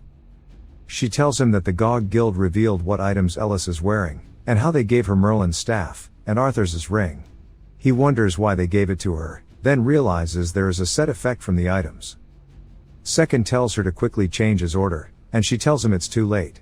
He gets nervous and angry that they are using items to win, then starts praying to every god, and Lee watches awkwardly at his greed. It cuts back to the scoreboard, and we see that Woojin is in first. Ellis says it's unbelievable, wondering how they got ahead of her. She wonders if it's an item, but says there's no way it's better than hers. He sees her approaching him, and she asks him what his secret is. He tells her it's just luck. She calls him a bastard, and Woojin thinks about how it's due to Jinnah. He explains how once Ellis finishes a fight, she has to waste time and move to the next area. But with Jinnah aggroing mobs, he just waits and perma-farms. He decides to mess with their pride, and asks her about Arthur's ring stats. She seems confused, and he tells her it's going to be his, so he just wants to know in advance, then asks why she doesn't hand it over already. If they do it in the dungeon, GOG won't take any damage. She tells him he's full of confidence. He says that if a stronger person has a better item, wouldn't it increase the chance of clearing? She asks if he's trying to say that he's stronger than she is. He tells her the scoreboard. He tells her that if there were a player stronger than him, he'd willingly give his items to clear. She tells him he seems overconfident because he's a little ahead in the bet. So he better not be so proud, because the GOG will clear this dungeon, and she walks away. Some creep from the Frontier Guild watches all of this, and says competition is a good sign, and it's better if both of them were eliminated. It cuts to more of the GOG fighting some orcs, and we see they are fighting quite a few of them, and Ellis begins to ready her spell, then unleashes a wave of flames towards some orcs. One of them stands there, and then we see an aerial view of how far her fire has spread. They begin to walk through the destruction Ellis caused, with numerous orc corpses. She asks how the situation is, and a man tells her there's no change in ranking between their guilds, rather, the Russians are further ahead. She asks what he's talking about, and asks if he's checked it properly. She opens it and says it makes no sense, because the gap has widened, even though they've been pouring fire out non-stop. A man tells her the scout has returned. She quickly asks him about Isaac's side, asking what's going on. He says 50, and she asks what he's saying because the count is well over 10,000. He tells her that isn't it, and that there are 50 skeleton soldiers, and even a soldier stronger than normal players. We see some bones falling to the floor, and a message saying he's failed to summon a soldier. Woojin says this is the limit to his magic power, and that he's going to have to use other skills so he can save his mana. He turns around to see a group of Skele-boys, who are all dripped out. Then we see Jinnah dash from the floor, and yelling in Russian. We see behind him a massive horde of orcs right behind him. Woojin says his timing is well, and he connects to the skeleton knight behind him. He grins, then we see explosions begin to spread all over the horde of orcs. The Skelly Knight begins to rush in, and we see a spearhead straight at an orc, then it follows up by ripping holes into multiple orcs. It continues riding through, and the other Skelly boys begin to follow up. Explosions start to follow up the Skelly boys' charge. Then another massive explosion erupts. The scoreboard keeps climbing, and the first floor comes to an end for the clear. We see Woojin's team has a massive lead. Ellis says that any further competition is useless, and asks if there's anyone against Isaac challenging the boss first, and says since it's a rule, they should follow it. The Messiah Guild says they have no issues, and the weirdo from the Frontier Guild is shocked Ellis lost, but says he can't risk missing King Arthur's ring. Ellis shakes Woojin's hand, saying she acknowledges him. He thanks her, and she tells him they still need to clear the second floor, so if he fails, it's her turn. They move on to the second floor, and we see the boss is an earth turtle. Some players begin to discuss the fog everywhere, and wonder how they'll find the monster. Ellis says, split up gang, search for clues. The frontier creep tells Ellis she looks scary, and she tells him to get lost, as he isn't in the mood. We learn his name is Jay Jackson, and he tells her he has an office, and how about joining them for the dungeon. Jay tells her they might have failed before, but they can't afford to lose American assets to a Russian. She asks what he means about joining hands. Jay tells her unexpected things could happen, like mobs approaching from behind during a boss fight. She doesn't like what he's saying, and he tells her to wake up, because this isn't a situation where they can argue on what's wrong or right. Because if she loses the ring, it won't end with just her being questioned, and there's not much time until the floor is cleared. And makes a goofy smile while telling her to think well. Ellis tells him he must be joking, and asks if he really thought she'd accept the offer. He asks if she's really okay with Isaac getting the ring. She tells him if they were the ones with the priority on the boss instead, wouldn't Frontier try the same dirty trick on them? He says he doesn't deny it, but given the situation, it's best for them to join hands. She says that she'll ignore he said any of this. But if he gets in their way, she will make him regret it. They are quickly notified that the Earth Turtle has been slain, which shocks them both. Because now the second floor is over. It cuts to the turtle's corpse, and Jinna is panting, then drops to his knee in front of Woojin, who asks him if he's alright. Jinna says his ribs are cracked, then barks at him, asking if he'd be alright in his position. And that only he would be able to endure this while pigging out, saying anyone else would have died. He tells him since meeting him, his blessing of the Styx River has gone up 3 times, and asks him how much he thinks he's been through to go up 3 ranks. And asks Woojin why they are in such a rush, because they have priority. Woojin says it's so they don't give time and space for everyone else, because they are trying to screw them over. They move to the next floor, and we see a giant blue gate appear, and once they enter, they are surrounded by an ominous aura. Atop a cliff, we see a greasy-haired skeleton. Some of the players wonder what's going on, and who killed the turtle. The others say they don't know either, and are overtaken by a rotten smell, commenting on the nasty smell. Ellis, Jay, and some no-name are all surprised by a notification that tells them their vitality is being stripped away due to the fog. Woojin's skill activates, nullifying the poison, and Jinna's ring of Lancelot activates, stopping him from being affected. Jinna looks at him and wonders if he planned this. All of the other players begin to panic, and Ellis tells them to calm down, and drink their antidotes. While she drinks hers, she says she prepared the antidotes for this, but there's not enough for all of them. And at this rate, they might get poisoned and die before fighting. Jay approaches, asking how long they can last, saying he could only last half a day. She tells him it's the same, and they agree there isn't much time. Jay tells her to reconsider his offer from earlier, because now is the only chance they have. They get notified that Isaac is moving, and she thinks about her choices, and says even if he fails, they'll be in a pinch, so she reluctantly agrees. They shake hands on it, and Jay smirks, saying now his chances of obtaining the ring have increased. Obviously, he lied about the antidotes, since they have plenty. So now, time is on his side. We see a skeleton horses pull up, and some hands begin to crawl out of the floor, and Jinna sees the greasy-haired Dullahan, roaring. This causes multiple skeletons to rise up from the floor, and Jinna is facing an army of the skeletons now. He asks Woojin if he's serious about him stalling, and Woojin tells him someone will come to sabotage them, so they just need to pretend they are hunting. Jinna asks if they can just kill the ones who are sabotaging them, and Woojin says if they leave the front line, the other guilds will get a chance, which is what the other guilds want. Since the fog is here, it becomes more advantageous for them as time passes, so he'll make them beg for the dungeon to be cleared. Jay hears the fight starting, and looks at Ellis, who nods to him. Ellis begins to tell herself she has to agree to this because there's no guarantee Isaac will succeed. And that this is a decision for everyone, so they need to succeed and save everyone. We see her take another antidote after being afflicted by the fog, and it cuts to Jinna smacking the skeletons' heads off, and Woojin tells him to take it easy, and he barks back, asking if he thinks he can relax. Woojin notices some birds flocking away from something behind him, and then some orcs begin to run out from the woods. Woojin grins, saying it's here, and then activates his corpse exploding skill, and Jay watches, wondering what is going on. Then a chain reaction of explosions appears, and Jay realizes that Isaac was prepared, and then watches the explosions heading straight to him. Another explosion occurs. It decides to skip the fighting, and we're brought to the 3rd floor. We see the boys hiding behind some rocks near some bones, and Jinna is a little scared of what he witnessed Woojin doing, saying it was monstrous, and that he feels bad for the mobs. Because what they fought wasn't a single player, but was a guild of undead who have limitless stamina, without a fear of death. No shit, Jinna. He says he can't talk back to him anymore, and hides behind a rock. Woojin asks if he has anything to say, because he keeps looking at him funny. Jinna says it's nothing special, but he doesn't understand the strategy he explained before.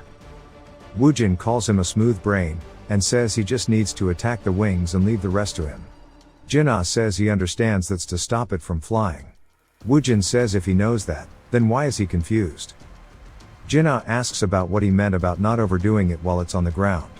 Woojin says the flaps from the folded wings are stronger than normal, so the attack won't work, and he has to make it spread its wings, by making it feel danger, and that the firepower can't be targeted on the wings in that situation.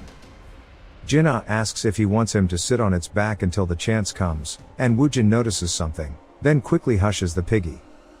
We watch as a hatchling descends while having prey in its hands. It drops the prey onto the floor, and Woojin watches as it eats its food. Woojin signals to Jinna to wait a little bit more, and when the dragon turns around, it sees some more corpses laid out on its bone pile, and we see the corpses reflected in its eyes, and then it begins to flap its wings and roar. Woojin says it's smart to notice the change in its nest. But it's already too late now. We see he uses his ability, and corpse explosion is activated, causing the hatchling to fall from atop its nest with the rocks. But it begins to fly back up, only to be hit by a giant boulder. Woojin and Jinna ride down the cliff on skeledogs, and Jinna says he sees what he's talking about, but what if the hatchling begins to fly back up? Woojin says they can cut the unfolded wings, and it's Jinna's job to get it from the air to the ground. Jinna asks if he wants him to fall with it, right? Woojin smiles, and gives him the thumbs up, saying he's the goat. Jinna lets out a motivational sentence for Woojin. The dragon begins to scream, and we see the fire golem begins to perform some WWE moves onto it, as the Skelemage prepares a fireball. During this, the Skelleboys and Jinna are on its back, aggressively stabbing it. Still, Jinna is shocked by how strong the scales are, yelling at his spear just to pierce already. The hatchling begins to gather fire in its mouth, and then spits it straight into the undead horde. Jinna yells that the wings aren't the only problem, and Woojin tells him to keep focusing on the wings, and he'll handle the rest. He summons more skeletons, and they begin to run at the skeleton, and the skeleton knight also begins to run in. Woojin activates Aura Field, and the necklace's sun effect is shared with the skeleton knight. He leaps off from his horse, can't tell if Woojin is controlling it. And we see the hatchling is now poisoned with the blood, as he stabs it in the tail, but it swipes him off, sending him flying. Jinna notices that the hatchling is starting to fly off, and he yells for it to stop, and slips off, falling straight to the ground. Woojin calls out to him, and Jinna shouts in Russian, and quickly leaps back up the hatchling's back. While still cursing in Russian, he stabs into the back of the hatchling. As the hatchling begins to fly up, we see Jinna is attached to its wing. Woojin shouts, telling him to hurry up before it flies higher. Jinna steadies himself, and says it's easy for him to say, and begins to run the spear along the hatchling's wing. We see he's managed to cut the wing in half, even shocking himself. The hatchling and Jinna both begin to fall from the sky. Unfortunately, Jinna is right under it, so he will be crushed at this rate, and he screams as they crash into the ground. Rip Jinna. Woojin says that it wouldn't be possible without him, and now the plan is successful. The hatchling's eyes glow, and then it shouts another Charizard attack. The fire golem takes the hit head on, and Woojin says it's still a threat, so they must not be careless until they subdue it. While the golem tanks the attack, the Skelleboys don't miss this chance to support their rock friend, and they all begin to attack the dragon all over relentlessly. The Skellig Knight watches, and decides to take the lead and start stabbing into the hatchling's tail. One of the skeletons sees him struggling, and lends him a hand. Some of the other skeletons also had a bone to pick with the tail and began stabbing the same spot. The dragon readies an attack toward them, but Geodude quickly reaches toward the lizard, and shuts its mouth shut before the attack can come out, causing it to massively damage the inside of the hatchling, and then exploding out of its mouth. It gets tuckered out and lays down to take a nap. Woojin begins to approach Jinna, who is under some debris, and Jinna quickly begins to shout and bursts out from the debris. Woojin says it took longer than he thought, and thought he really died there. Jinna says a real man wouldn't die from this, and it just took a while because he's hungry. He asks about the hatchling, and Woojin tells him he was playing with it while he was asleep, and says thanks to him, he could hunt it. And tells him good job. Jinna smiles wide, and says, of course, it's thanks to him, and tells him not to pay with lip service, and buy him a meal or something. The hatchling wakes up from its nap, and Jinnah asks if they need to take care of it now. The hatchling begins to roar in front of the army of Skelleboys, and the golem. It cuts to the swords and bow masters playing shogi, and the swordmaster asks how long it's been since Isaac started the raid. A man tells him it's been 10 days, and the swordmaster says it's crazy he's lived this long. The man says that the success rate is low, to which the swordmaster says he hopes he succeeds, since then they can take care of him. The bow master makes some shogi move, I guess, making some statement, but I'm too dumb to understand. And says no risk, no reward. The kneeling man says that he will dedicate his life to this. It cuts to a window saying the hatchling has been defeated, and now he's earned the achievement of Dragon Slayer. Jinnah is surprised at the notification, and yells that he's a Dragon Slayer while being super happy. Jinnah pets the Skelleboys telling them they did great, but notices Woojin is making a sour face for some reason. He asks him what's wrong, and Woojin says when they leave the dungeon, he will have to die. Jinnah asks why Woojin is going to die. Woojin tells him they will be clearing the 4-floor dungeon after they leave. Jinnah says okay, but what does that matter, and Woojin says, from that floor on, players over 100 can join. And it can be said that they belong to the top of the large guilds. They enjoy many political and economic privileges, allowing them to make their own cartel to get a profit, since that wasn't enough for them. They set territories, and have an agreement not to invade one another. And while they were leaving peacefully beforehand, an uninvited guest invades the territory, and suggests that they'll probably see a face in the guest that they think is an eyesore. Woojin grins, saying he wonders what will happen. It cuts to outside the guild, and we see the boys walking past paparazzi, even with a skeleton in a Woojin skin suit. They quickly notice Woojin and tell everyone to take a picture of him, and they ask them if there were any issues clearing the dungeon, and how they feel about first clearing it. Jinnah is nervous, saying they need to quickly leave before they find out it's a doppelganger. They ask Woojin about the language barrier, but Jinnah puts his arm around him, saying nobody can stop him and that they are unstoppable. A man pulls a knife out amongst the paparazzi, and yells die while rushing at Woojin. Jinnah notices it and punches at the man, but he quickly dodges it, which surprises Jinnah. The man quickly gets in front of Woojin, smirking, then stabs him in the stomach. Jinnah calls out to him, and we see blood pouring out from Woojin, and the paparazzi are scared, and begin to run away to not get caught up in the fight. We see Woojin on the floor, and the man begins to run at Isaac next, and he leaps toward him, but a slash is quickly seen, and Woojin sees behind the man is the swordmaster. The paparazzi wonder why he is there, and they shout to get pictures of this quickly. They ask where the medics are as we see Jinnah standing over Woojin. The man was the one kneeling to the masters previously, and we know the swordmaster entrusted him with this mission. And the man says that he's grateful for his life to be used like this, and he will make sure to kill Woojin so his comrades can rest well, and he bows, thanking the master for taking care of him. The man's final words are glory to the Yamato faction, and then he dies. The master watches, and we see Jinnah putting his coat over Woojin's body, shaking his head no, then covering his face.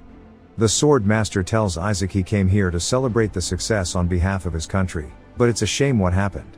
Isaac gives him the light-skinned stare, and the master gives him his condolences. We see all over the news they are talking about the incident, and how a terrorist killed Woojin, and the swordmaster made a public announcement saying it's unfortunate for Woojin to die, and that he's a hero, and even the government showed regret for the incident. Yongwan's secretary tells him to calm down as he wreaks havoc in his office, and he asks her how he can calm down. She doesn't know what to say to him, and he asks her if she knows how much he has invested in Woojin.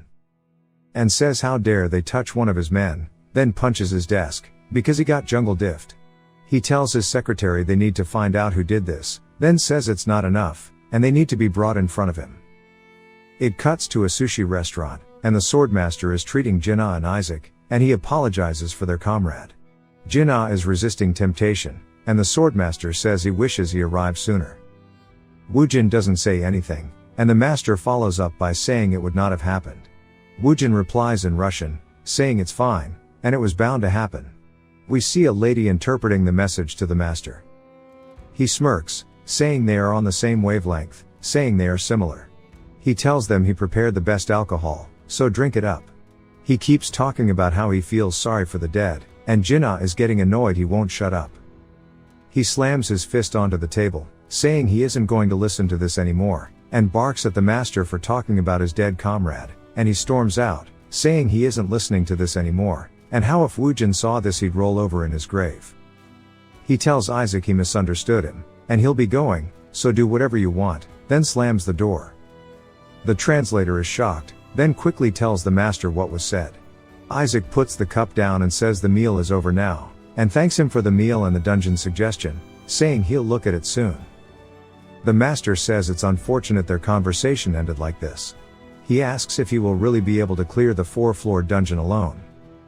Isaac tells him doing it solo isn't happening, so please prepare a gift that will change his comrade's mind, and he leaves. He sees on the news that some Korean people are protesting, asking the Japanese government to compensate for Woojin's death. He smirks, and begins to walk off while on the phone. The master says it's unfortunate about what happened, and calls for a girl named Sakura, and we see her open the doors and he asks her if it's impossible to get Isaac on their side. She tells him it's not looking good, chief. While getting rid of Woojin was good, but now Spasiba, Jinnah, is hostile toward them. So turning both him and Isaac onto their side will be hard. Now Youngwon is also really mad about Woojin's death, and wouldn't want to lose Isaac, so they will need to confront him. And if the Messiah Guild finds out they're trying to collude with Isaac, Shinhai would get really mad. So currently, taking Isaac into their side would be more harmful than good. The master says that's a shame, and if it's something they can't have, then they should make sure nobody else gets it.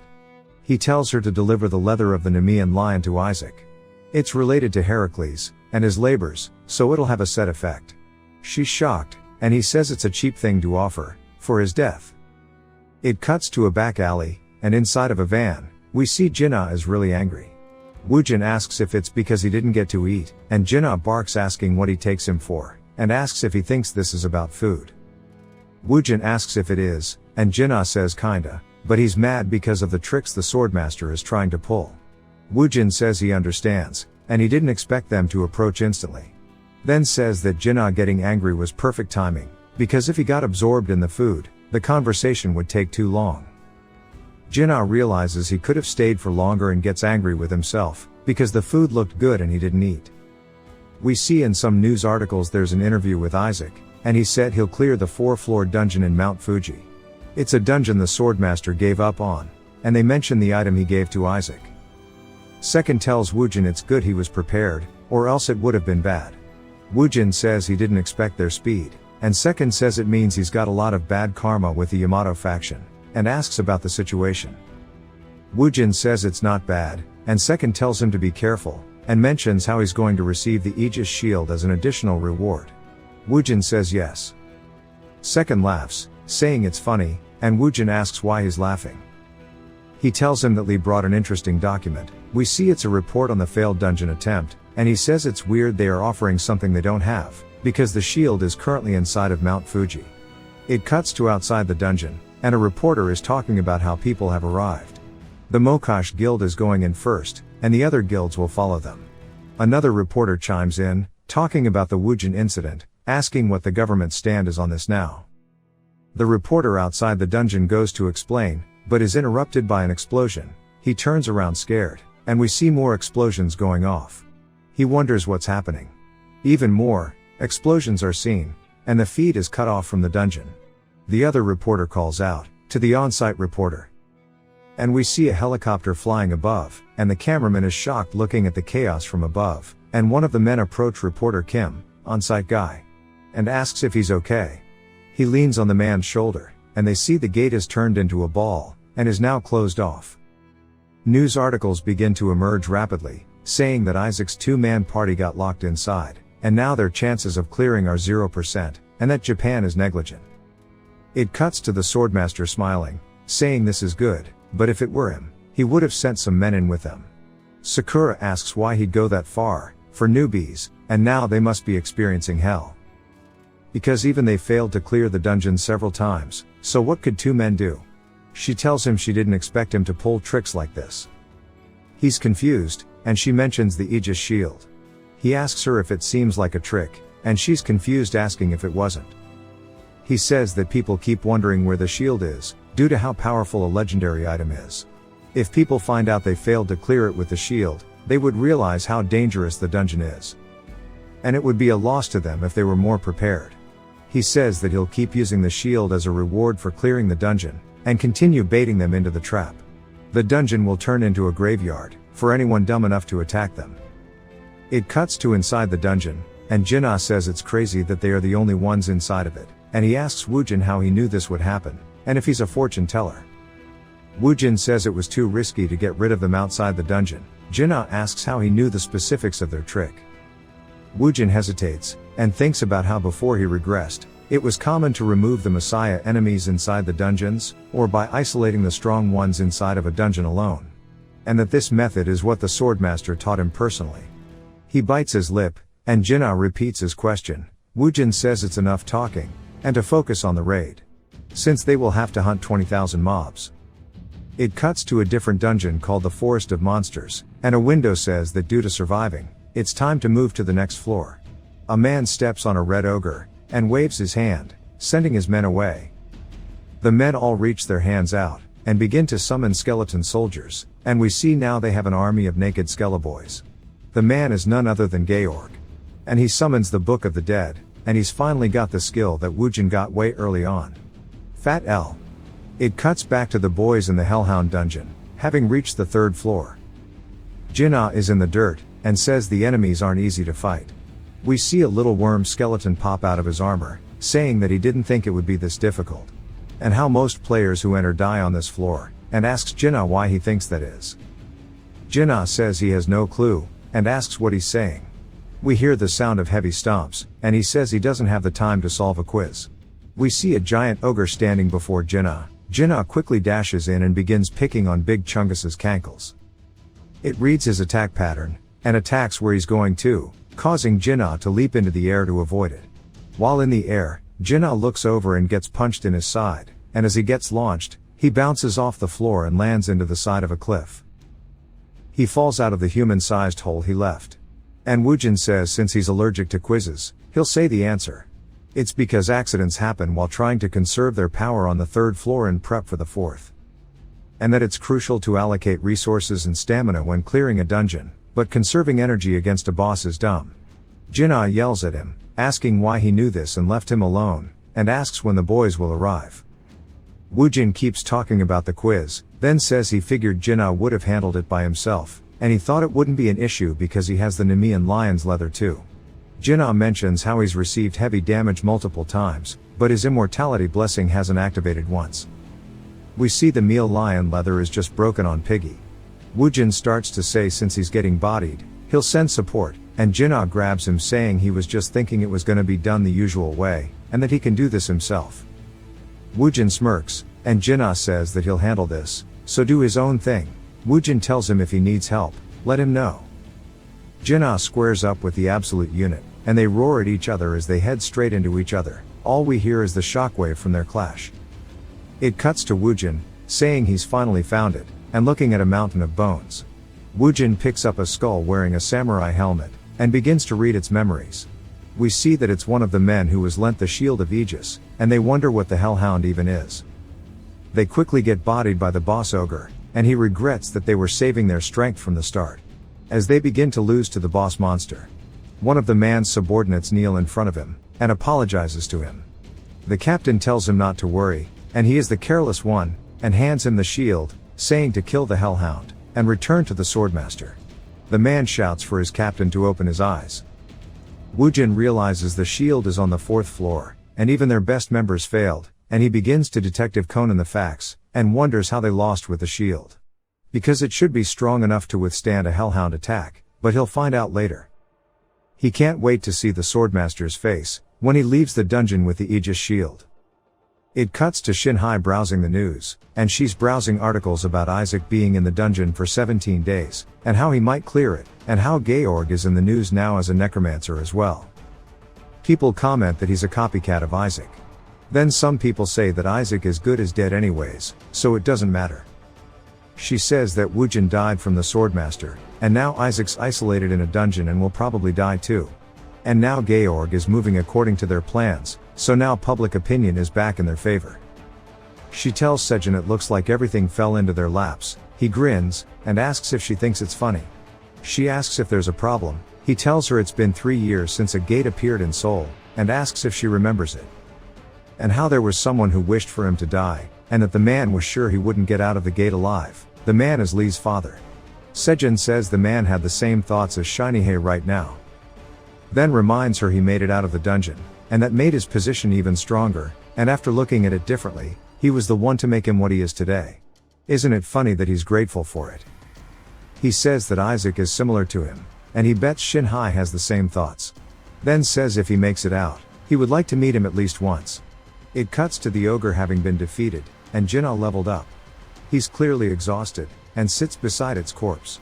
Woojin walks up, saying it ended faster than he thought, and he brought some men just in case, but it looks like he soloed it just fine. Jinna asks if he looks like he's okay, and how he almost died. He asks if he was just hiding nearby, and Woojin asks why he would do something so shameful, and he's sure he told him he would support him when things got bad.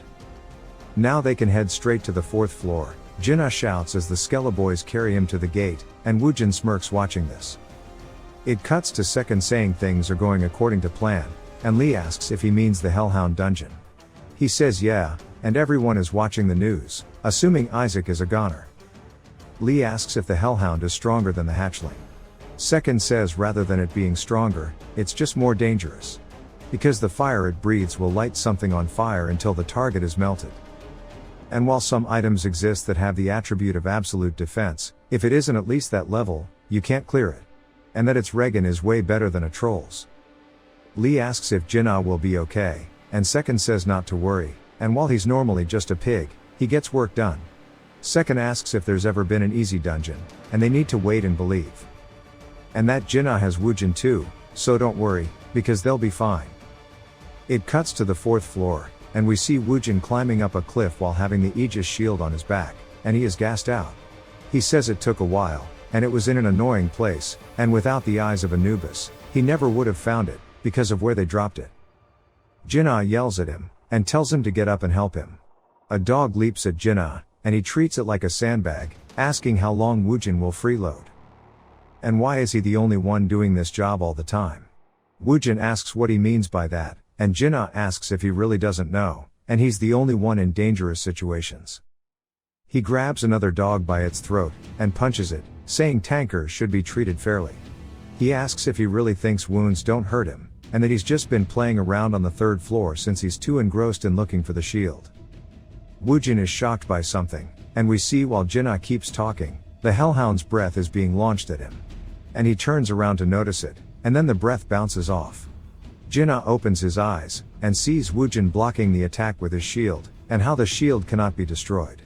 The Hellhound stops firing its laser, and the flames begin to subside.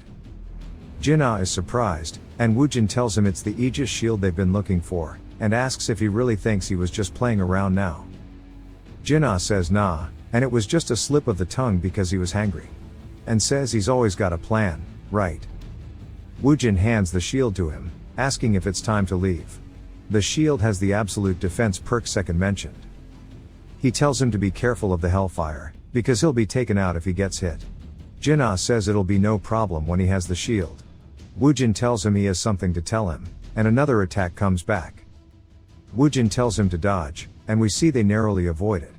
Jinna is confused because the Hellhound was just in front of them, but now they got attacked from behind.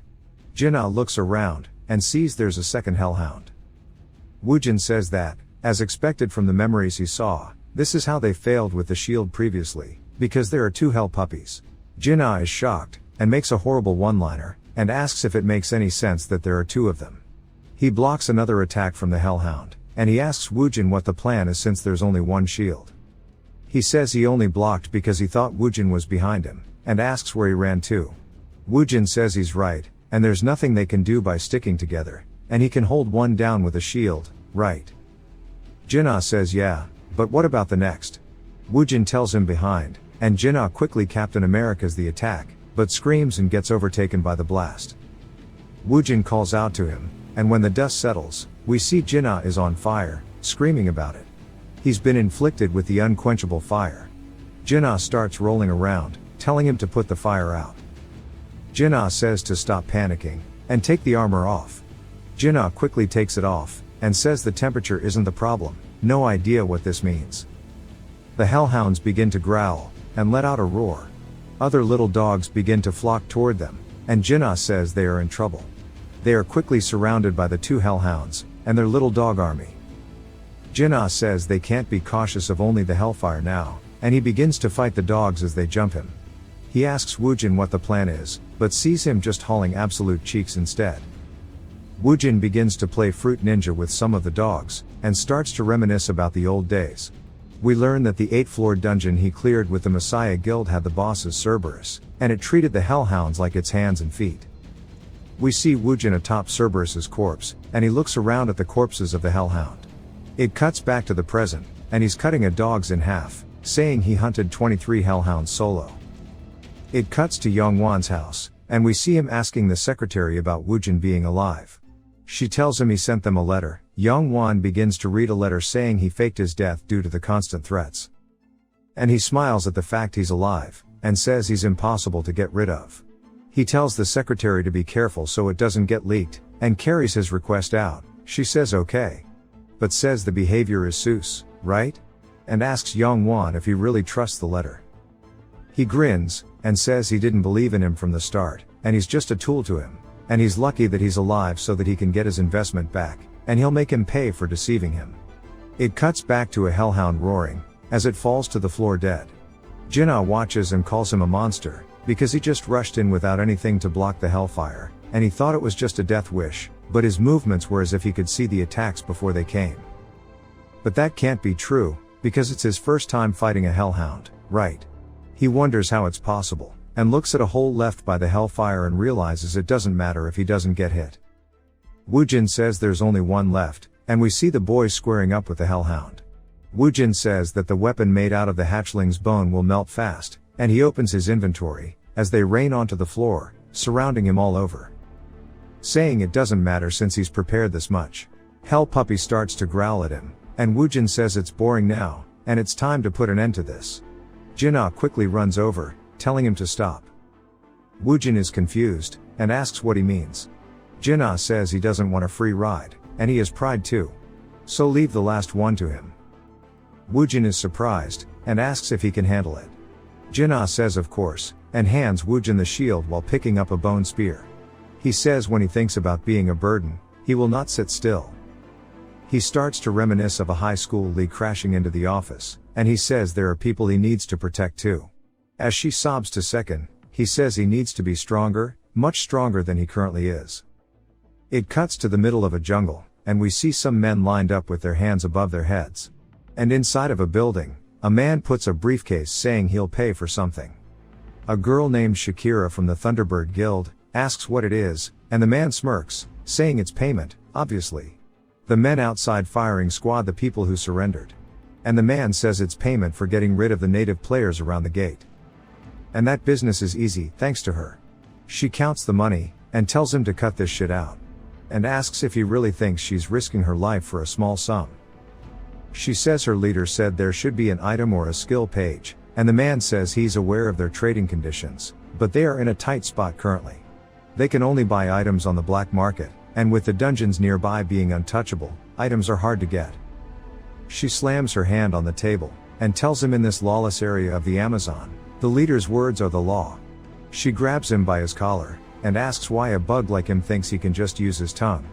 Telling him one more word, and she'll rip it out, and feed it to dogs. He covers his mouth as she draws her hand back. He muffles to her, asking for her to spare him.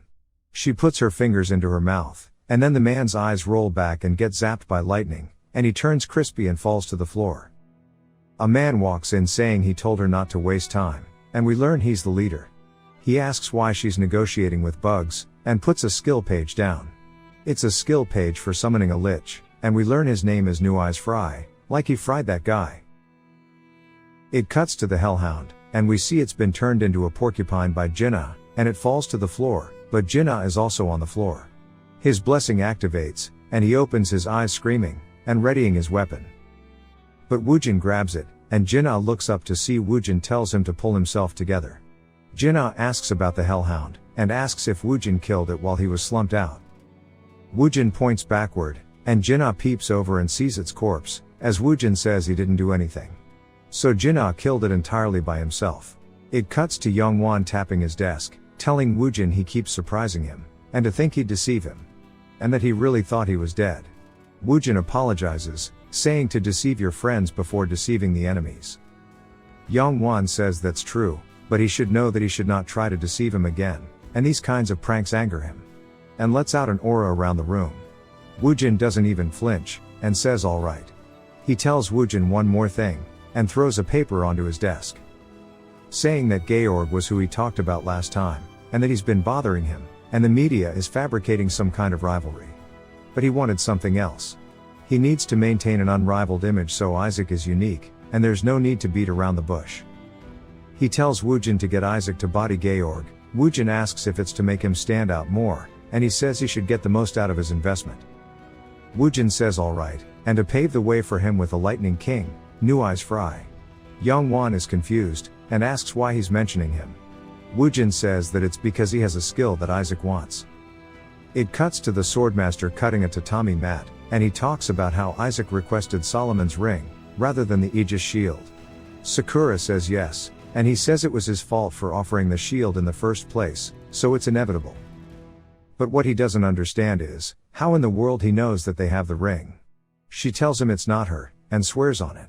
He tells her he isn't doubting her, but it seems like they have a rat that leaked information. She kneels, saying she will find the traitor and get rid of them along with Isaac. The Swordmaster tells her to let it be. She says but, and the Swordmaster tells her that based on their growth speed, they'll meet him in person. She realizes what it means, and he says yeah, he guesses he'll have to wait some time, because he'll only be satisfied by slashing them himself. It shows a lot of tatami mats and trees cut in half. It cuts back to the Thunderbird's hideout, and Shakira is talking to Woojin, asking if he's a ghost, or a zombie. He says it's closer to a ghost, since it's more convenient for his work. She says he's pretending to be dead while taking care of Isaac's work. He says it's not important, so take it however she wants. She comments on how he's talking, and asks if he understands where he is, running his mouth like that. The rest of the world already thinks he's dead, so him dying here isn't a problem. Woojin smirks, saying it's time to stop talking, and if she wants to fight equal rights, equal lefts. And he wants to get straight to the point. She thinks about the leader's orders, and says she'll listen for a minute. Woojin says he heard that the Lightning King does bartering, and she asks what it matters. He says a person could be included in the exchange, right? She's surprised, and he says he wonders what he would get for selling Isaac to her guild. She laughs, saying he's not here to negotiate on Isaac's behalf, but to sell Isaac. She slams her foot, saying she was gonna take it easy on him, asking if he's kidding. We hear the Lightning King say interesting, and Woojin turns around to see him behind her. Shakira calls out to him, and New Eyes asks if he'll have to pay by the kilogram, and Woojin says it doesn't matter, but he wouldn't want a limbless Isaac, right? Shakira is speechless, and New Eyes says it's an appealing offer, and tells him more. It cuts to a campfire, with Jinna and Woojin. Jinna asks if they are really gonna do it, and Woojin asks what he's talking about. Jinna says it's too much even for him, saying they just died, and were revived. Woojin asks if they did. Jinna asks if it's too fast to go straight to an A+ rank. Woojin asks if he's afraid, and Jinna barks saying he's constantly provoking him, and he asks if he'll fall for it again. Asking if he thinks he's stupid. Woojin says someone is here, and Jinna turns around and sees a girl approaching them. She says hello, and Woojin recognizes her. She says she'll be raiding with them tomorrow, and introduces herself as Michelle from the Messiah Guild. She begins to blush, and bows saying she's a huge fan. Woojin wonders why she's here, and then recalls that she dies in this dungeon, and we see his comrades mourning her loss. Jinna says it's good she came, and thinks she was talking about being his fan. He asks if she wants his signature, and she says no, and he says don't make him seem cold-hearted.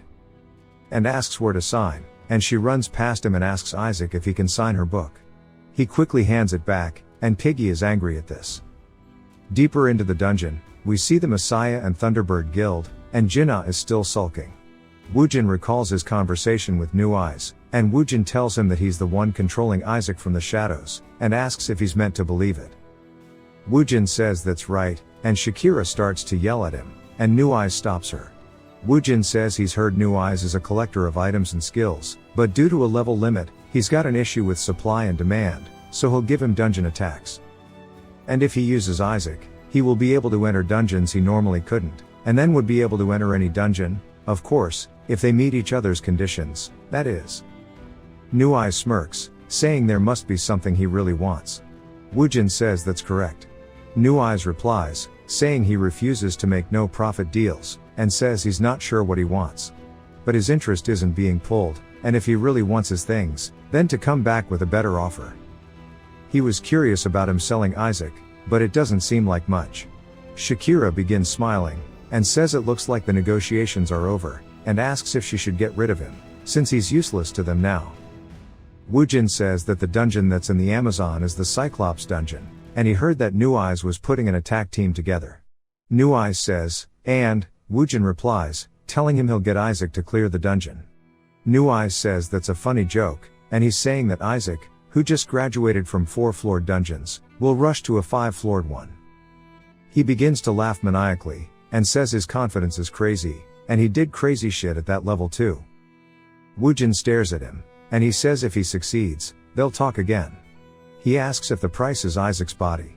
New Eyes replies, saying he isn't buying Isaac, but it'd be smarter to buy Woojin. And asks about working under him.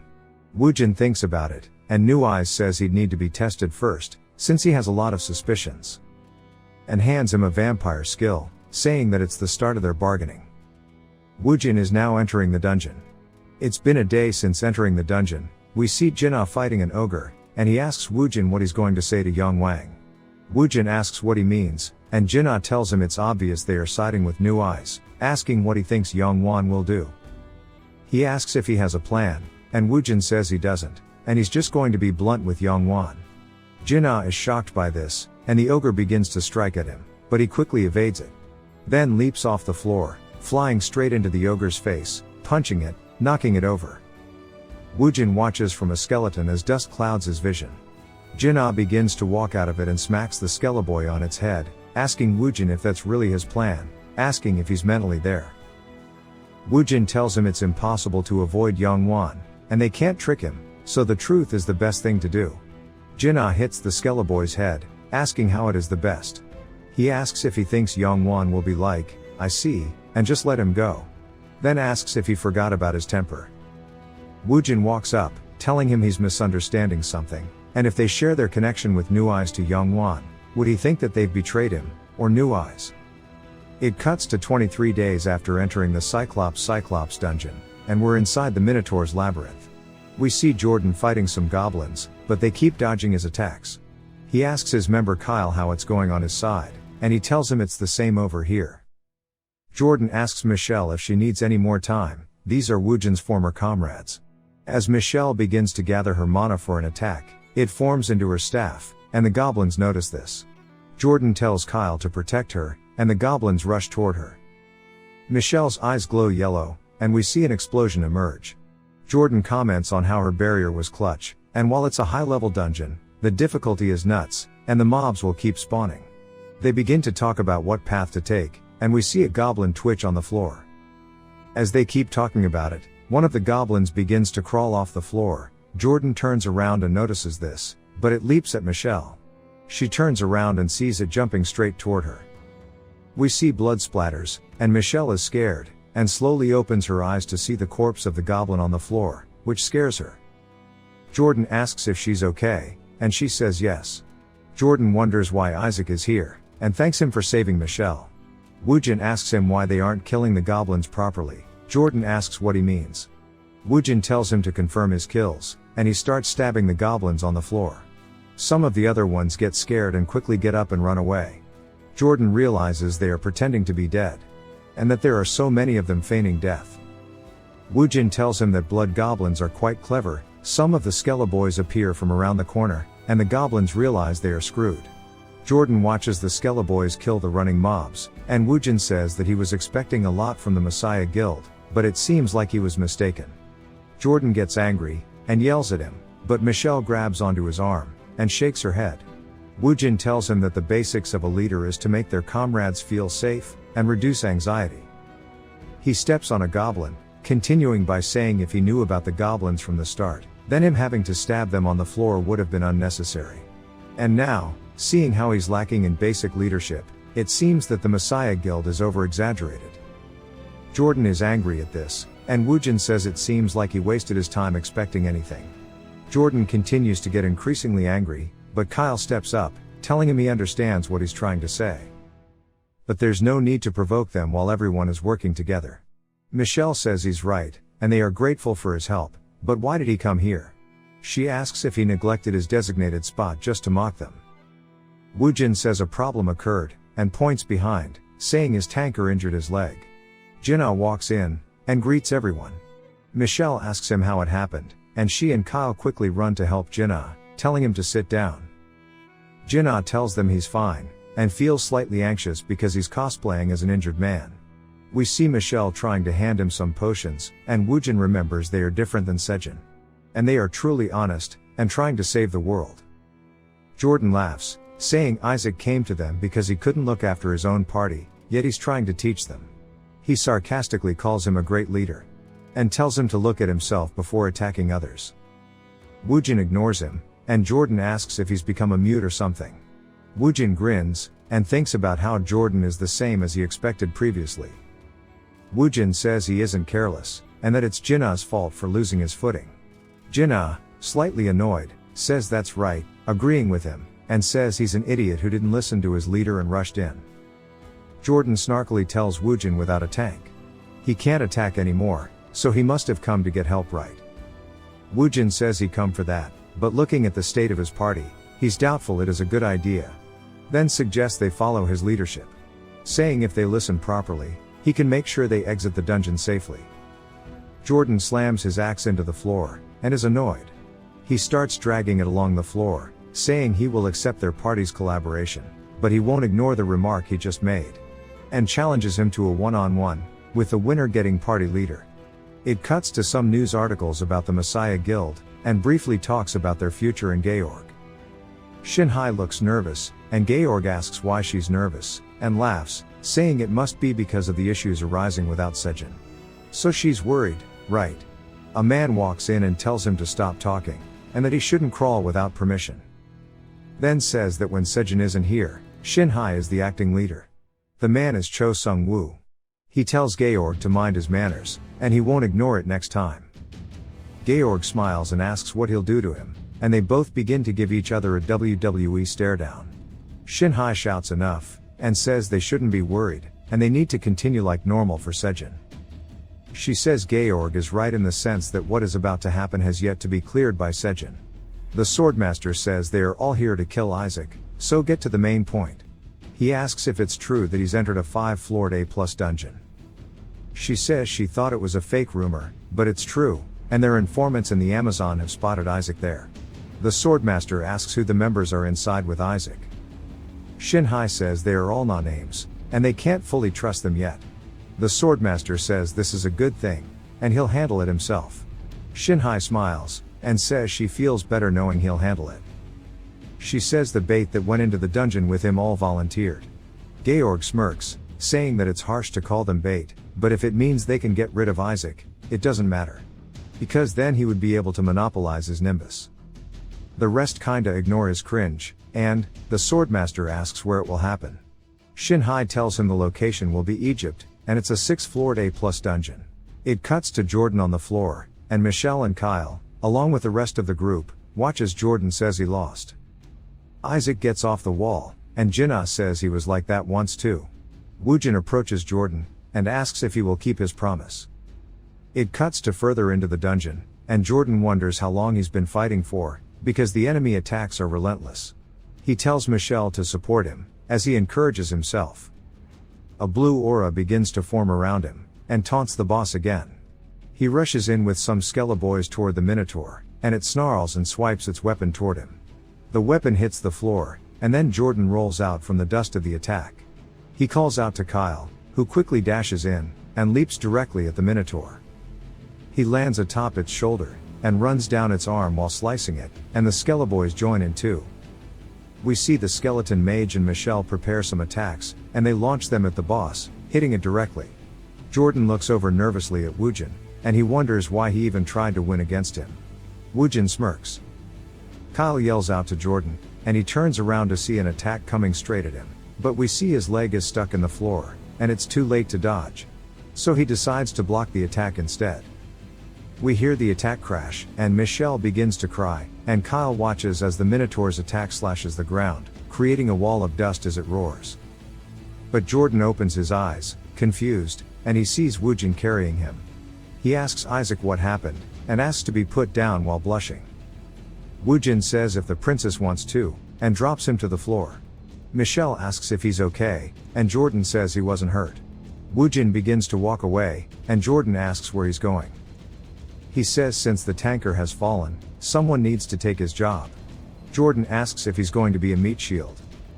We see the Skelleboys putting in some work, and Jordan keeps complaining. Woojin asks if he has any other suggestions, and Jordan says he'll go back in, because if someone dies, it's best if it's him. Woojin says fighting with that leg is suicide, and if he dies, then who will be responsible for his party members? And instead of sacrificing himself, train harder so this doesn't happen to begin with.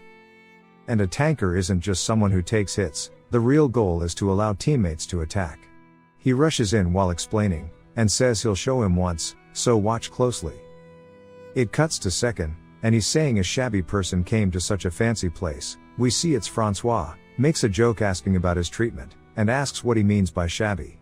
Second asks why he's there, and he surely isn't here without reason. Francois says he has important matters to discuss, and if he didn't, why would he bear here, and makes fun of Second for balding. Second gets a little upset, and Francois asks if the words "let's save the world" are still valid, which surprises Second. He says the day Mr. Lee died, he made a decision. Second doesn't answer, but instead looks behind him at Secretary Lee, and then says, of course, when he decides on something, he makes sure it happens. Francois stares at Lee, and wonders what's wrong with Second. And double checks he hasn't changed his mind. Second says that he pays favors back twofold, and revenge is fourfold. It cuts back to the Minotaur, and it's screeching. Jordan is in disbelief, because Woojin doesn't have any physical skills, but can still dodge. And he's moving exactly as if he can see where the Minotaur is going to attack. He watches Woojin smirking, and says there's no chance of winning if he keeps dodging. Woojin runs straight to a wall, and Jordan wonders what he's doing. He tries to tell him to look behind so he knows that the direction he is running to is a dead end. The Minotaur charges straight into the wall. Michelle covers her eyes, and Jinnah begins to shake his head, saying it's starting. Jordan watches the smoke and debris flying, then says his personality is shitty, but he shouldn't have died here, and it should have been him. And now they've lost the Skelleboys, so they can't win. But he sees the skeletons are still moving perfectly fine, and is confused. They start attacking the Minotaur all over, and realizes that Woojin is alive. The Minotaur is stuck in the wall, and Woojin prepares his weapon to take advantage of it. He leaps off the floor, straight at the Minotaur's eye, piercing it, inflicting it with poison. The Minotaur snarls, then pulls his horns out of the wall. Woojin comments on how he thought it would last for longer, and since it's semi-smart, he can't lure it back to the wall again, and the boss begins to release a menacing aura. Woojin says it's good now it's become enraged, because it'll tunnel vision at him, and then it rushes at him. He calls out the next attack from the boss, saying it's going to try to end it in one hit, but he's expected as much. We see a goblin corpse thonk the Minotaur, and then it looks over and sees Skelleboys throwing the corpses at it. One of the corpses begins to glow, and then the remaining ones do, too. Woojin smirks, and an explosion follows. Jordan and his party watch in awe, as the explosions continue, and the Skelleboys rush in toward the Minotaur. They all begin to hack away at the monster, and Woojin turns away. The Minotaur roars as the Skelleboys begin their relentless attack. It cuts to Georg, and he's asking why he had to stay back, and he asks Shinhai if she's sizing him up. She gives him the light-skinned stare, and asks about what she requested previously. Georg asks if she means Balmung, and then tells her someone was faster and sarcastically apologizes. Shinhai wonders who could have been faster, and who else was targeting the sword. Sungwoo says he can't listen to this anymore, and pulls a blade out from his inventory. He then quickly dashes behind Georg, and puts the blade to the side of his head, saying he'll learn respect if he gets stabbed. Georg asks why he's doing this, to their precious bait. then pokes the end of his blade, and says there's no way they've forgotten they can't trap Isaac without his help. Sung-woo yells, saying he'll go to Egypt in his place. Shin-hai yells, saying it's enough, and that he's right. Because he's a unique form of bait, and nobody else can lure Isaac. Sung-woo grits his teeth out of frustration, and Georg laughs at him. Shin-hai tells Georg to play his role well. And then, it cuts to the 5th floor of the dungeon, and a random guy calls out to Woojin and Jinna. He tells him he's as skilled as the rumors suggested, and they didn't even have to try. Woojin asks what's going on. The man whispers, saying he's just confirming that he hasn't forgotten his promise, right? Woojin asks if he's talking about handing the dungeon rewards to him. The man says it's good he remembered. Jordan watches their conversation in frustration. Michelle grabs his arm, and asks if he's okay. He laughs awkwardly, saying he's fine, and Kyle, being the frat boy he is, tells him not to worry about the previous battle too much. Michelle says he's right, and that Isaac is just incredible while Jordan is a sack of potatoes. He's deeply by this. He tells them, thanks, and Woojin watches and reminisces about his past life with them as his comrades. He talks about how the survival rate of this dungeon's boss was 50%. But this time, it'll be different, since he's prepared a strategy to have the least amount of casualties. They hear the boss roaring throughout the forest, and everyone is on alert. It cuts back to Second's office, and he's telling Francois it's time to start doing business, and he asks why he's here. Francois says that if Second was serious about saving the world, he has an item to give him. Second asks what it is, and Francois begins to pull out a sword from his inventory, shocking Lee and Second. He puts it on the table, and Second recognizes it as Balmung. It killed Woojin in his past life. He says it's the item the Messiah Guild had been looking for, and it's the only sword that can kill the Savior. Second is pogging out about the sword, and says it's free, right? And Francois stares at him. It cuts to Second in a car, and he asks Lee if it went well, to which she says yes. Then thinks for a second and tells Second he doesn't have to be worried about her. He gets nervous and asks what she means by being worried. And she says she asked Francois already, about what happened the day her father died. Second is a little apprehensive, and asks her if she's okay. She tells him that she isn't. It cuts back to the dungeon, and everyone is entering a cave. Jordan asks Woojin why they are here, and if it'll be okay without the Thunderbird guys. Because they should cooperate with each other. We get a flashback of a man running up to the Thunderbird people, telling them the boss is here, asking what to do. The man tells Woojin they should attack like before, so they can quickly leave. Woojin says don't do anything useless, and hide like he was before, because the boss isn't something they can underestimate. Woojin walks away, and the Thunderbird guy gets salty, and his underling asks what the plan is. The man thinks about how if they can kill the boss, he can get rid of Shakira, and grins, telling everyone to get ready because they'll kill the Cyclops. The flashback ends, and Woojin tells Jordan to stop worrying, and to focus on their current objective. Jordan gets angry, and Michelle tells him to relax. Woojin asks Jinna how his condition is, and Jinna says he's in top condition. Michelle quickly yells out there are monsters. We see some ants, then Woojin tells everyone to continue according to the plan. Jinna reaches into his inventory, and equips Solomon's ring, the one he got from the Swordmaster. He can control monsters while using it. He reaches his hand out, and activates the ring, and one of the ants begins to glow yellow. It cuts back to the Thunderbird guys, and one of them just got yoinked, and the guy wonders where all the monsters are coming from, and begins to wildly swing around screaming. He trips over his fallen comrade, and when he starts to stand back up, he looks over, and is confused. Because all of his men are dead on the floor, and he's confused because he was just fighting a lot of monsters, but now his subordinates are all dead. He then looks up to see the boss staring him down, and it's ugly as hell.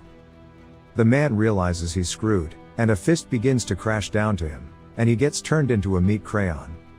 It cuts to a bit later, and we see the boss eating some adventurers, and Woojin is creeping from atop a cliff. Jordan approaches him, and he asks if this is the right thing to do. Woojin asks what, and Jordan asks about the ants, asking if he's really going to get them to fight with them. Kyle says they are pretty cute, and tells Michelle to touch them.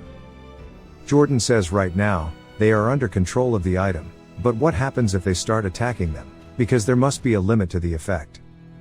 Woojin asks if he's doubting him, and Jordan says that isn't it.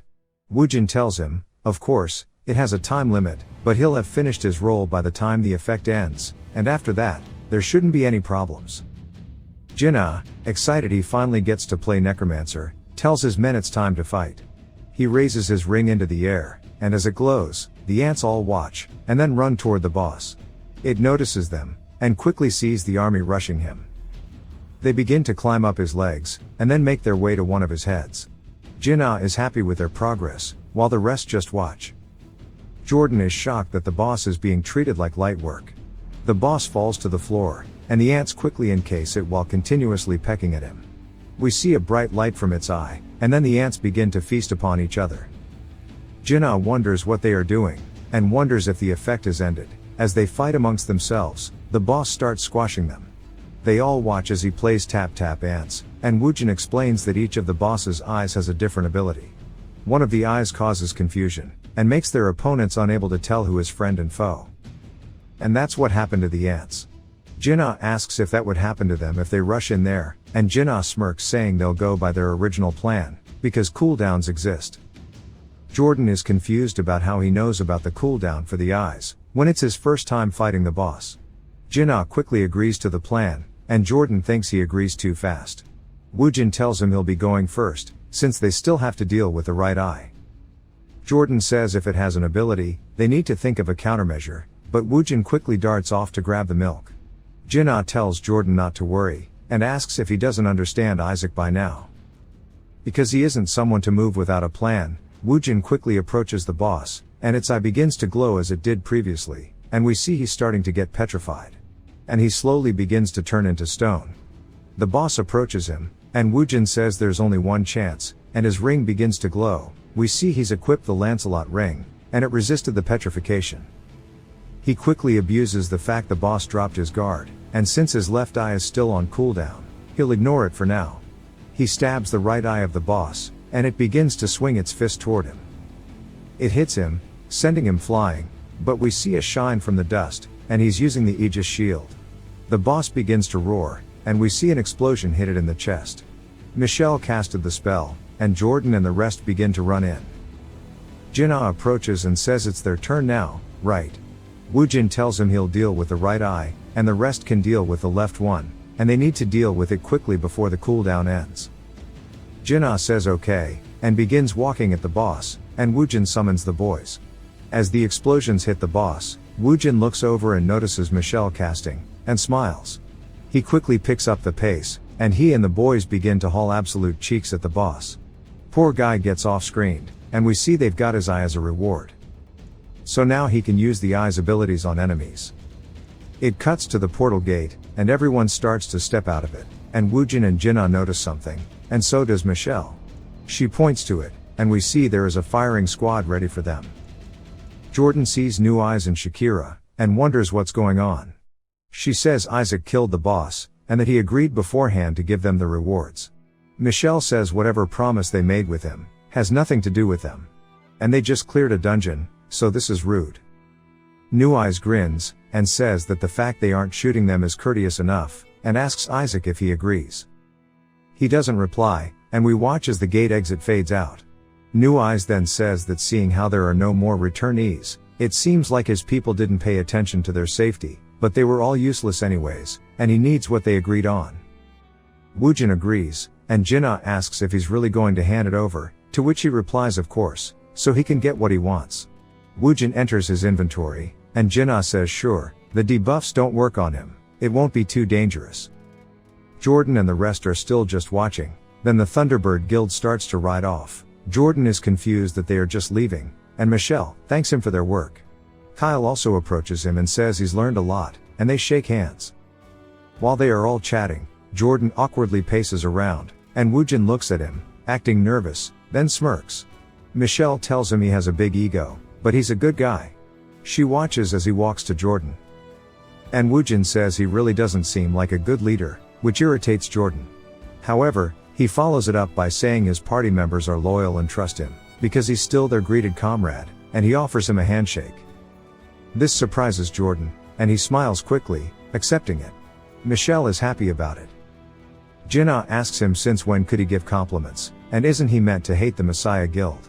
Woojin smiles, and we see Michelle thanking Jordan for always protecting them.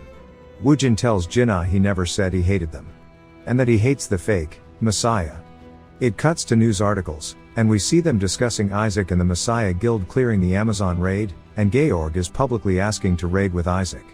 Some people comment about the Necromancer dream team, and we hear the Swordmaster telling Shinhai, Isaac returned. And he asks why she called him back when something important came up, and asks if her plan went wrong. She says it went according to plan, so don't worry, and she called him to guarantee there are no variables in the future. She pulls some items from her inventory, telling the Swordmaster to use them. We learn they are Hade's helmet, and Hermes' boots. I bet they pair with the Hercules ring. It cuts to Youngwon looking at the news as well, and he grins, saying the Messiah Guild approached them first, and now the situation is going well. He asks Woojin how the business with New Eyes went, to which he tells him quite a few things happened. He flashback explains that Isaac asked him if he kept his promise, and New Eyes complimented him for having large balls, and handed him the skill to summon the Lich. New Eyes even told him to take care of himself until he reaches level 180.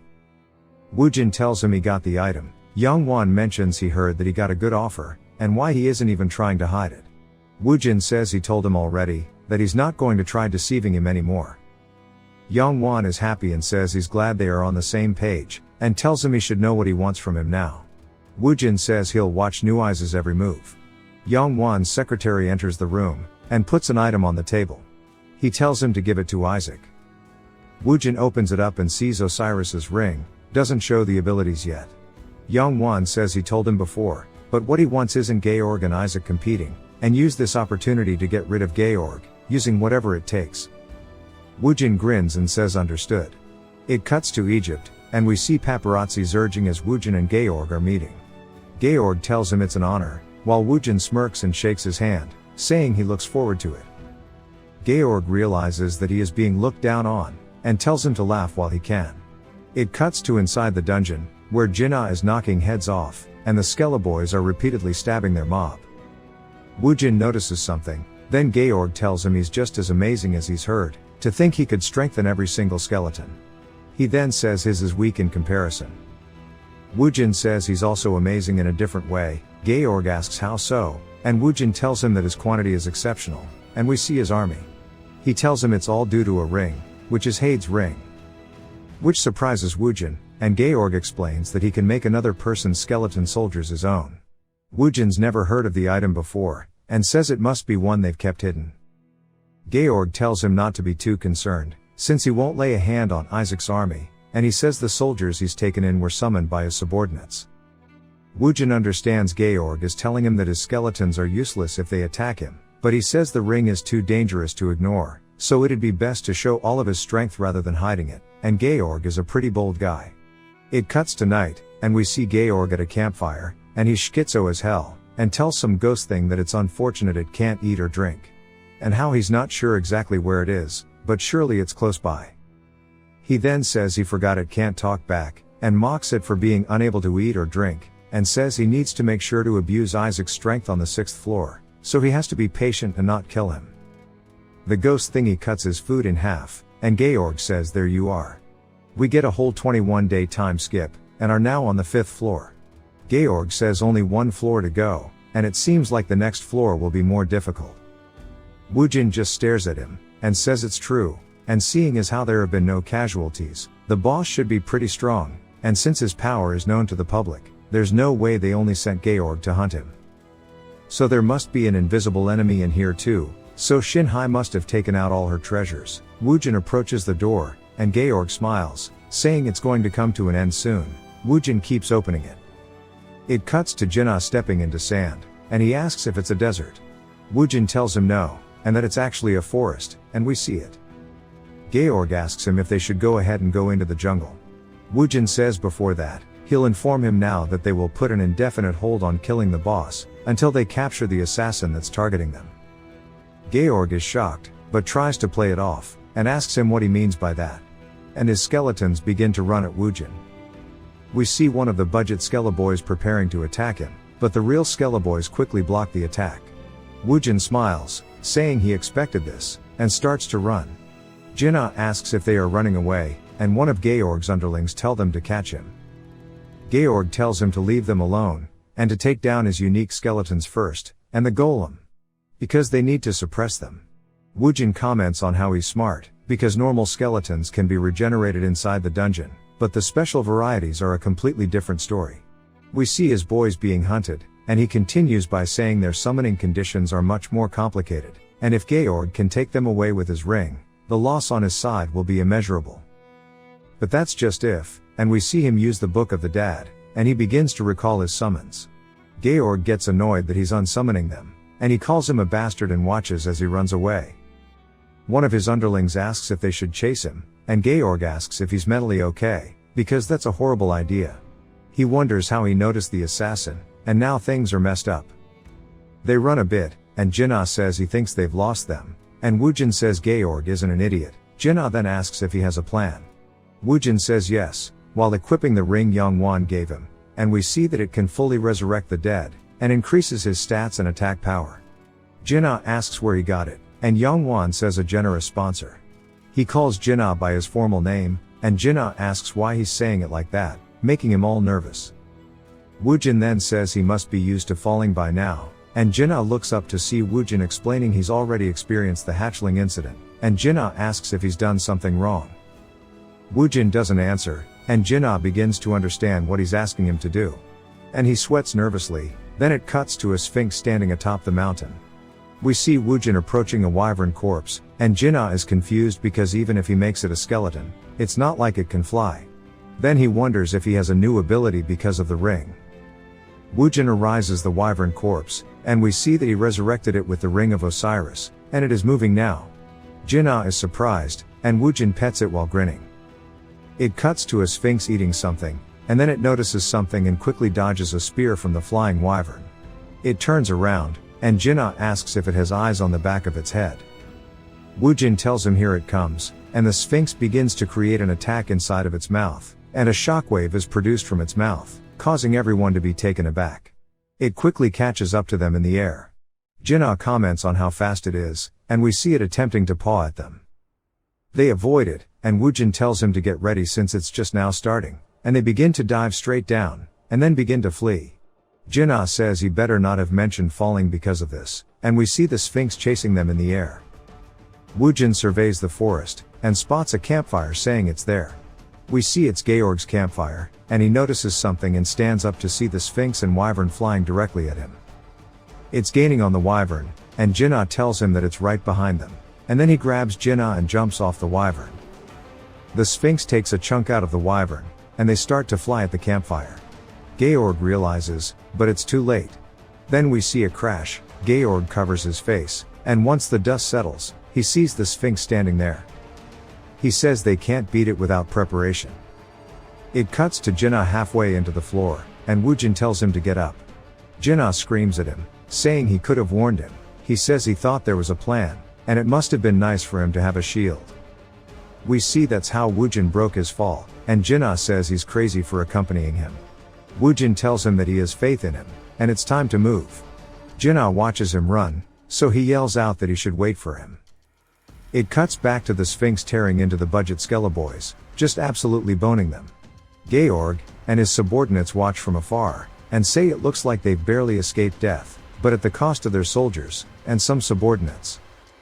But there's nothing to be done about that, and they should go kill Isaac now. We see the ghost, probably the swordmaster, asking what he means.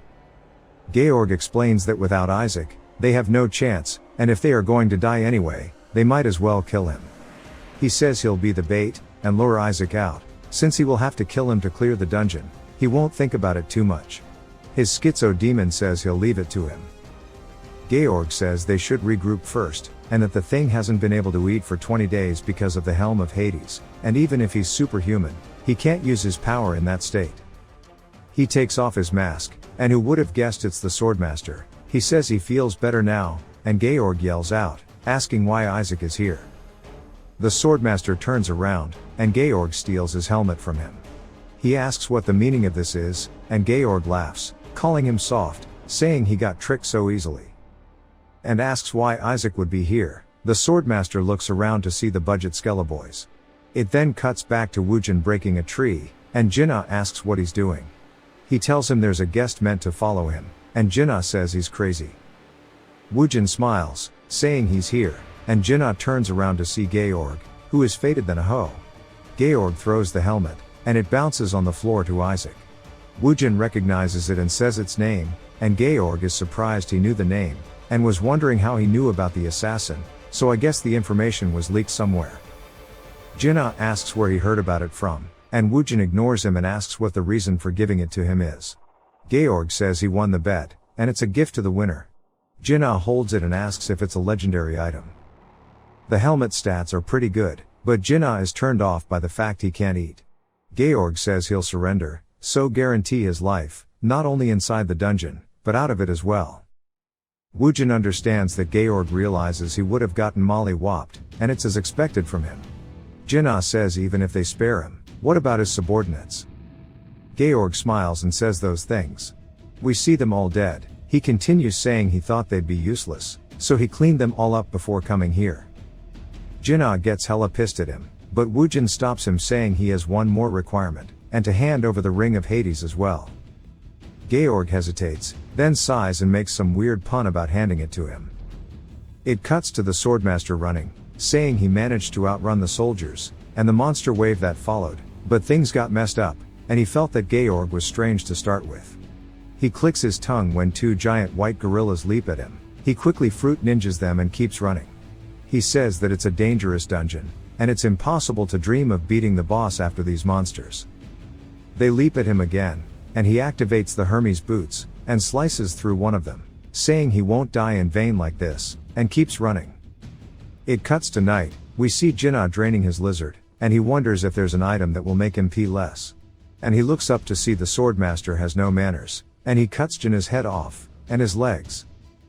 Jinna's head rolls onto the floor. Woojin, at the campfire with Georg, notices something, and begins running. He runs through the woods and comes across the Swordmaster standing over Jinna's head on the floor. Georg calls out to him, and says he's very persistent. The Swordmaster starts a cringe monologue about how he expected this, and calls Georg a vermin, saying that he can't die at ease if he leaves them alive. Without their tank, they'll never be able to leave the dungeon, and it's time for him to perform a sword dance for the ones who remain. He prepares his sword, and Woojin grins, saying if it's a sword dance, then he'll dance along with him. We see them trading attacks, and they continue for a bit before Woojin says that even without peak condition, he's still the Swordmaster.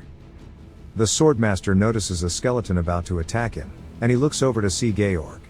He yells for him not to get in his way, and slices the skeleton in half in his sword. Chi starts to fly at Georg, and we see dust from the shockwave. Georg is surprised to see a massive slash in the floor, because the Swordmaster should be weakened. He quickly appears behind Georg, and one of the Skelleboys blocks the attack. Georg says it's insane, and the Swordmaster says he sure is dedicated to being a rat, then spits something out of his mouth. Georg recognizes it as the human face turtle's core, and we learn it gets rid of the stamina penalties from hunger. The Swordmaster says even if he's physically fine, he's going crazy from the hunger, and didn't Georg say they were all going to die here, so why is he hesitating? He should just accept his fate instead. Georg quickly hides behind his big brother Woojin, saying there's no need for him to take action with him here. The Swordmaster keeps being the cringe dude he is, and Woojin asks if he's done talking, saying he's sorry, but he'll be the only one dying today.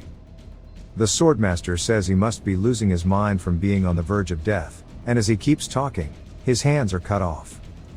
He looks down and sees them just lying on the floor. He's absolutely shocked, and Woojin says he's the only one who doesn't have a comrade here. Jinna takes off the helm of Hades, and the Swordmaster says that's impossible because he died. Jinna says that was a cowardly move to attack him while he was peeing, and does he even know how painful that is? The Swordmaster falls to his knees, saying it's crazy, because he cut off his head. Georg claps, saying it was a good struggle, and he didn't expect the turtle core, but they never treated him seriously. He tells Isaac it was a great plan, and it's time to kill the boss. The Swordmaster headbutts the floor, and Georg says that's pathetic, that he's bowing like that, but we see him grab the sword in his mouth like Zorro, and then activates his boots. Bursting off the floor toward them, they all watch, and he passes through them, slicing them all. Jinna was fine because Isaac blocked it, but Georg got sliced in half. The Swordmaster wonders how he has the Aegis shield, and realizes that he was fooled, and falls over. Georg starts coughing up blood, saying Isaac gave him the right to live, and he replies, saying is bad. Jinnah says there's no need to be mad, and that his subordinates probably felt the same way about it. The Swordmaster starts laughing, and they look over at him, and he starts monologuing again, which irritates Jinnah. He asks if they really think they can duo the Sphinx, calling them foolish. Woojin says he's right, and he might be foolish. He starts to talk about how he was foolish for trusting them all with the idea of saving the world, and he misunderstood they were all his allies. Woojin asks if he's ever thought of saving the world, even though he knows it was a foolish dream. At least just once. The Swordmaster smiles, and asks why he's talking about this all of a sudden, saying even if they cleared the dungeon, the world cannot be saved, rather, it would cause greater chaos. He said he surely knows players rule the world, and if they are placed in a situation where they might get removed after serving their purpose, that's when the chaos would truly arrive. And the current world is worth ruling. Woojin shouts enough, and says he's talking too much even though there's nothing to listen to, and if he, too, has a chance to restart. He cuts him, then finishes by saying he hopes he becomes someone who fits the title of Swordmaster. Jinnah watches, and wonders what Woojin's relationship is with the Messiah Guild. Woojin calls out to him, and Woojin begins to turn into a vampire, releasing a menacing aura. The buffs are pretty good, and double his stats. Jinnah asks if he maybe watched too much Twilight, and Woojin says since it's just them, he shouldn't hide it anymore, and it's time to leave before the night ends. It cuts to Lee opening a door, and we see her father's office. She begins to get sad, and recalls her father talking to her, and we finally learn her name is Ji-So. Her dad asks if it's something special, or if it's her birthday. She says no, and he asks if she's prepared for school. She says yes, and he says he wonders who she took after for being so sharp and diligent. She says it's from him, and she heard he was going to be on a business trip for a while, so once he finishes eating, leave the dishes, and she'll clean them after school. He begins to cry, and asks when she became so mature, trying to hug her. We see her leaving for school, and she says she ate ahead while preparing the food. He smiles, and calls out to her, telling her to stay safe while on his business trip. And then starts to say a bunch of overprotective wholesome dad dialogue, following her as she leaves their house. She gets on the elevator, and he tells her to get along well with Shinhai, and tells her to have fun at school. She says she'll be off. It cuts to her at a crosswalk, and some people beside her are talking about the Hansung group. She hears the name, and looks over to see it being mentioned on a giant news screen. Jisoo's name begins to be called out, and she turns around to see Shinhai asking why she's spacing out. She calls out to Shinhai. She greets her, saying ah, and Shinhai asks why she just said that, and realizes she was looking at the news. They both look at it again, and she asks Shinhai why she's going to school early. Shinhai says she isn't going to school, and she just recently awakened as a player. Then she says it's amazing that a gate was created in the basement of her dad's company, and it's a secret, look at the billboard, but a dungeon break might happen soon. So she is currently heading there. Ji-So asks, what if her dad finds out, and Shinhai says he has too many concerns, and tells her that she's a player, so he'll focus on nurturing players, but he's excluding her. So just for that, she will prove she is better than Sejin. Ji-So stands there, and Shinhai tells her to stop making that face, and takes her to a photo booth, and we see them both smiling in the pics, and that it's ripped in half. Ji-So looks at her own detective board with determination. It cuts to some news articles, and we see that Sejin cleared the 7th-floor dungeon, and some comments talk about Isaac and Georg. The Messiah Guild is having a meeting, and Sejin asks Shinhai what she did to Isaac. She nervously answers, and it cuts to one of the golems crawling, and the other is WWEing the Sphinx, as the Skella boys and Jinnah take turns poking it. Jinnah is glad he finally pierced its hide, and Woojin appears and uses blood absorption on the Sphinx, and due to it being used when he's a vampire, it's been doubled. He begins to get a large amount of mana and HP recovered from the Sphinx, and he begins smiling. The Sphinx turns around, only to be greeted with Woojin's blood mist ability. Jinnah looks over to see one of the golems begin to be wrapped in the mist too. The golem begins to transform, and turns into a weird slender man thing known as a blood golem. It cuts back to Shinhai saying she sent Georg and Isaac to a dungeon together. The bowmaster asks who gave her permission for this. Sung-woo tells him to calm down, and he slams his fist, saying he didn't ask. Shin-hai said it was her own initiative, but don't worry, as they'd prepared thoroughly, and they gave the helm of Hades, and the boots of Hermes to the swordmaster. They even sent Georg as bait, but he's quite skilled. So no matter how strong Isaac is, the chances of him surviving are 0%. The rest all look on with some contemplative stares, and Sejin says that's some good confidence. A cold wind floats around the room, and Sejin smarts. It cuts to Young-won leaving his car, and his secretary runs up to him, saying they are in trouble. He asks what it is, and she whispers something into his ear. He gets angry, and they walk into his house. We see New Eyes inside his house office thing, with Shakira. Young-won walks in, and New Eyes smiles. It cuts to a message saying the Sphinx has died, and Georg's corpse begins to float into the air, and begins to heal itself, and he glows yellow. We see that due to his nimbus, he can return to life after having the dungeon being cleared, and it's a single use. He stands back up, and lets out a roar. If you've watched till the end, comment, Soldier42 to let me know. Subscribe for more videos like this, leave a like or a comment to help the channel out. Thanks for watching.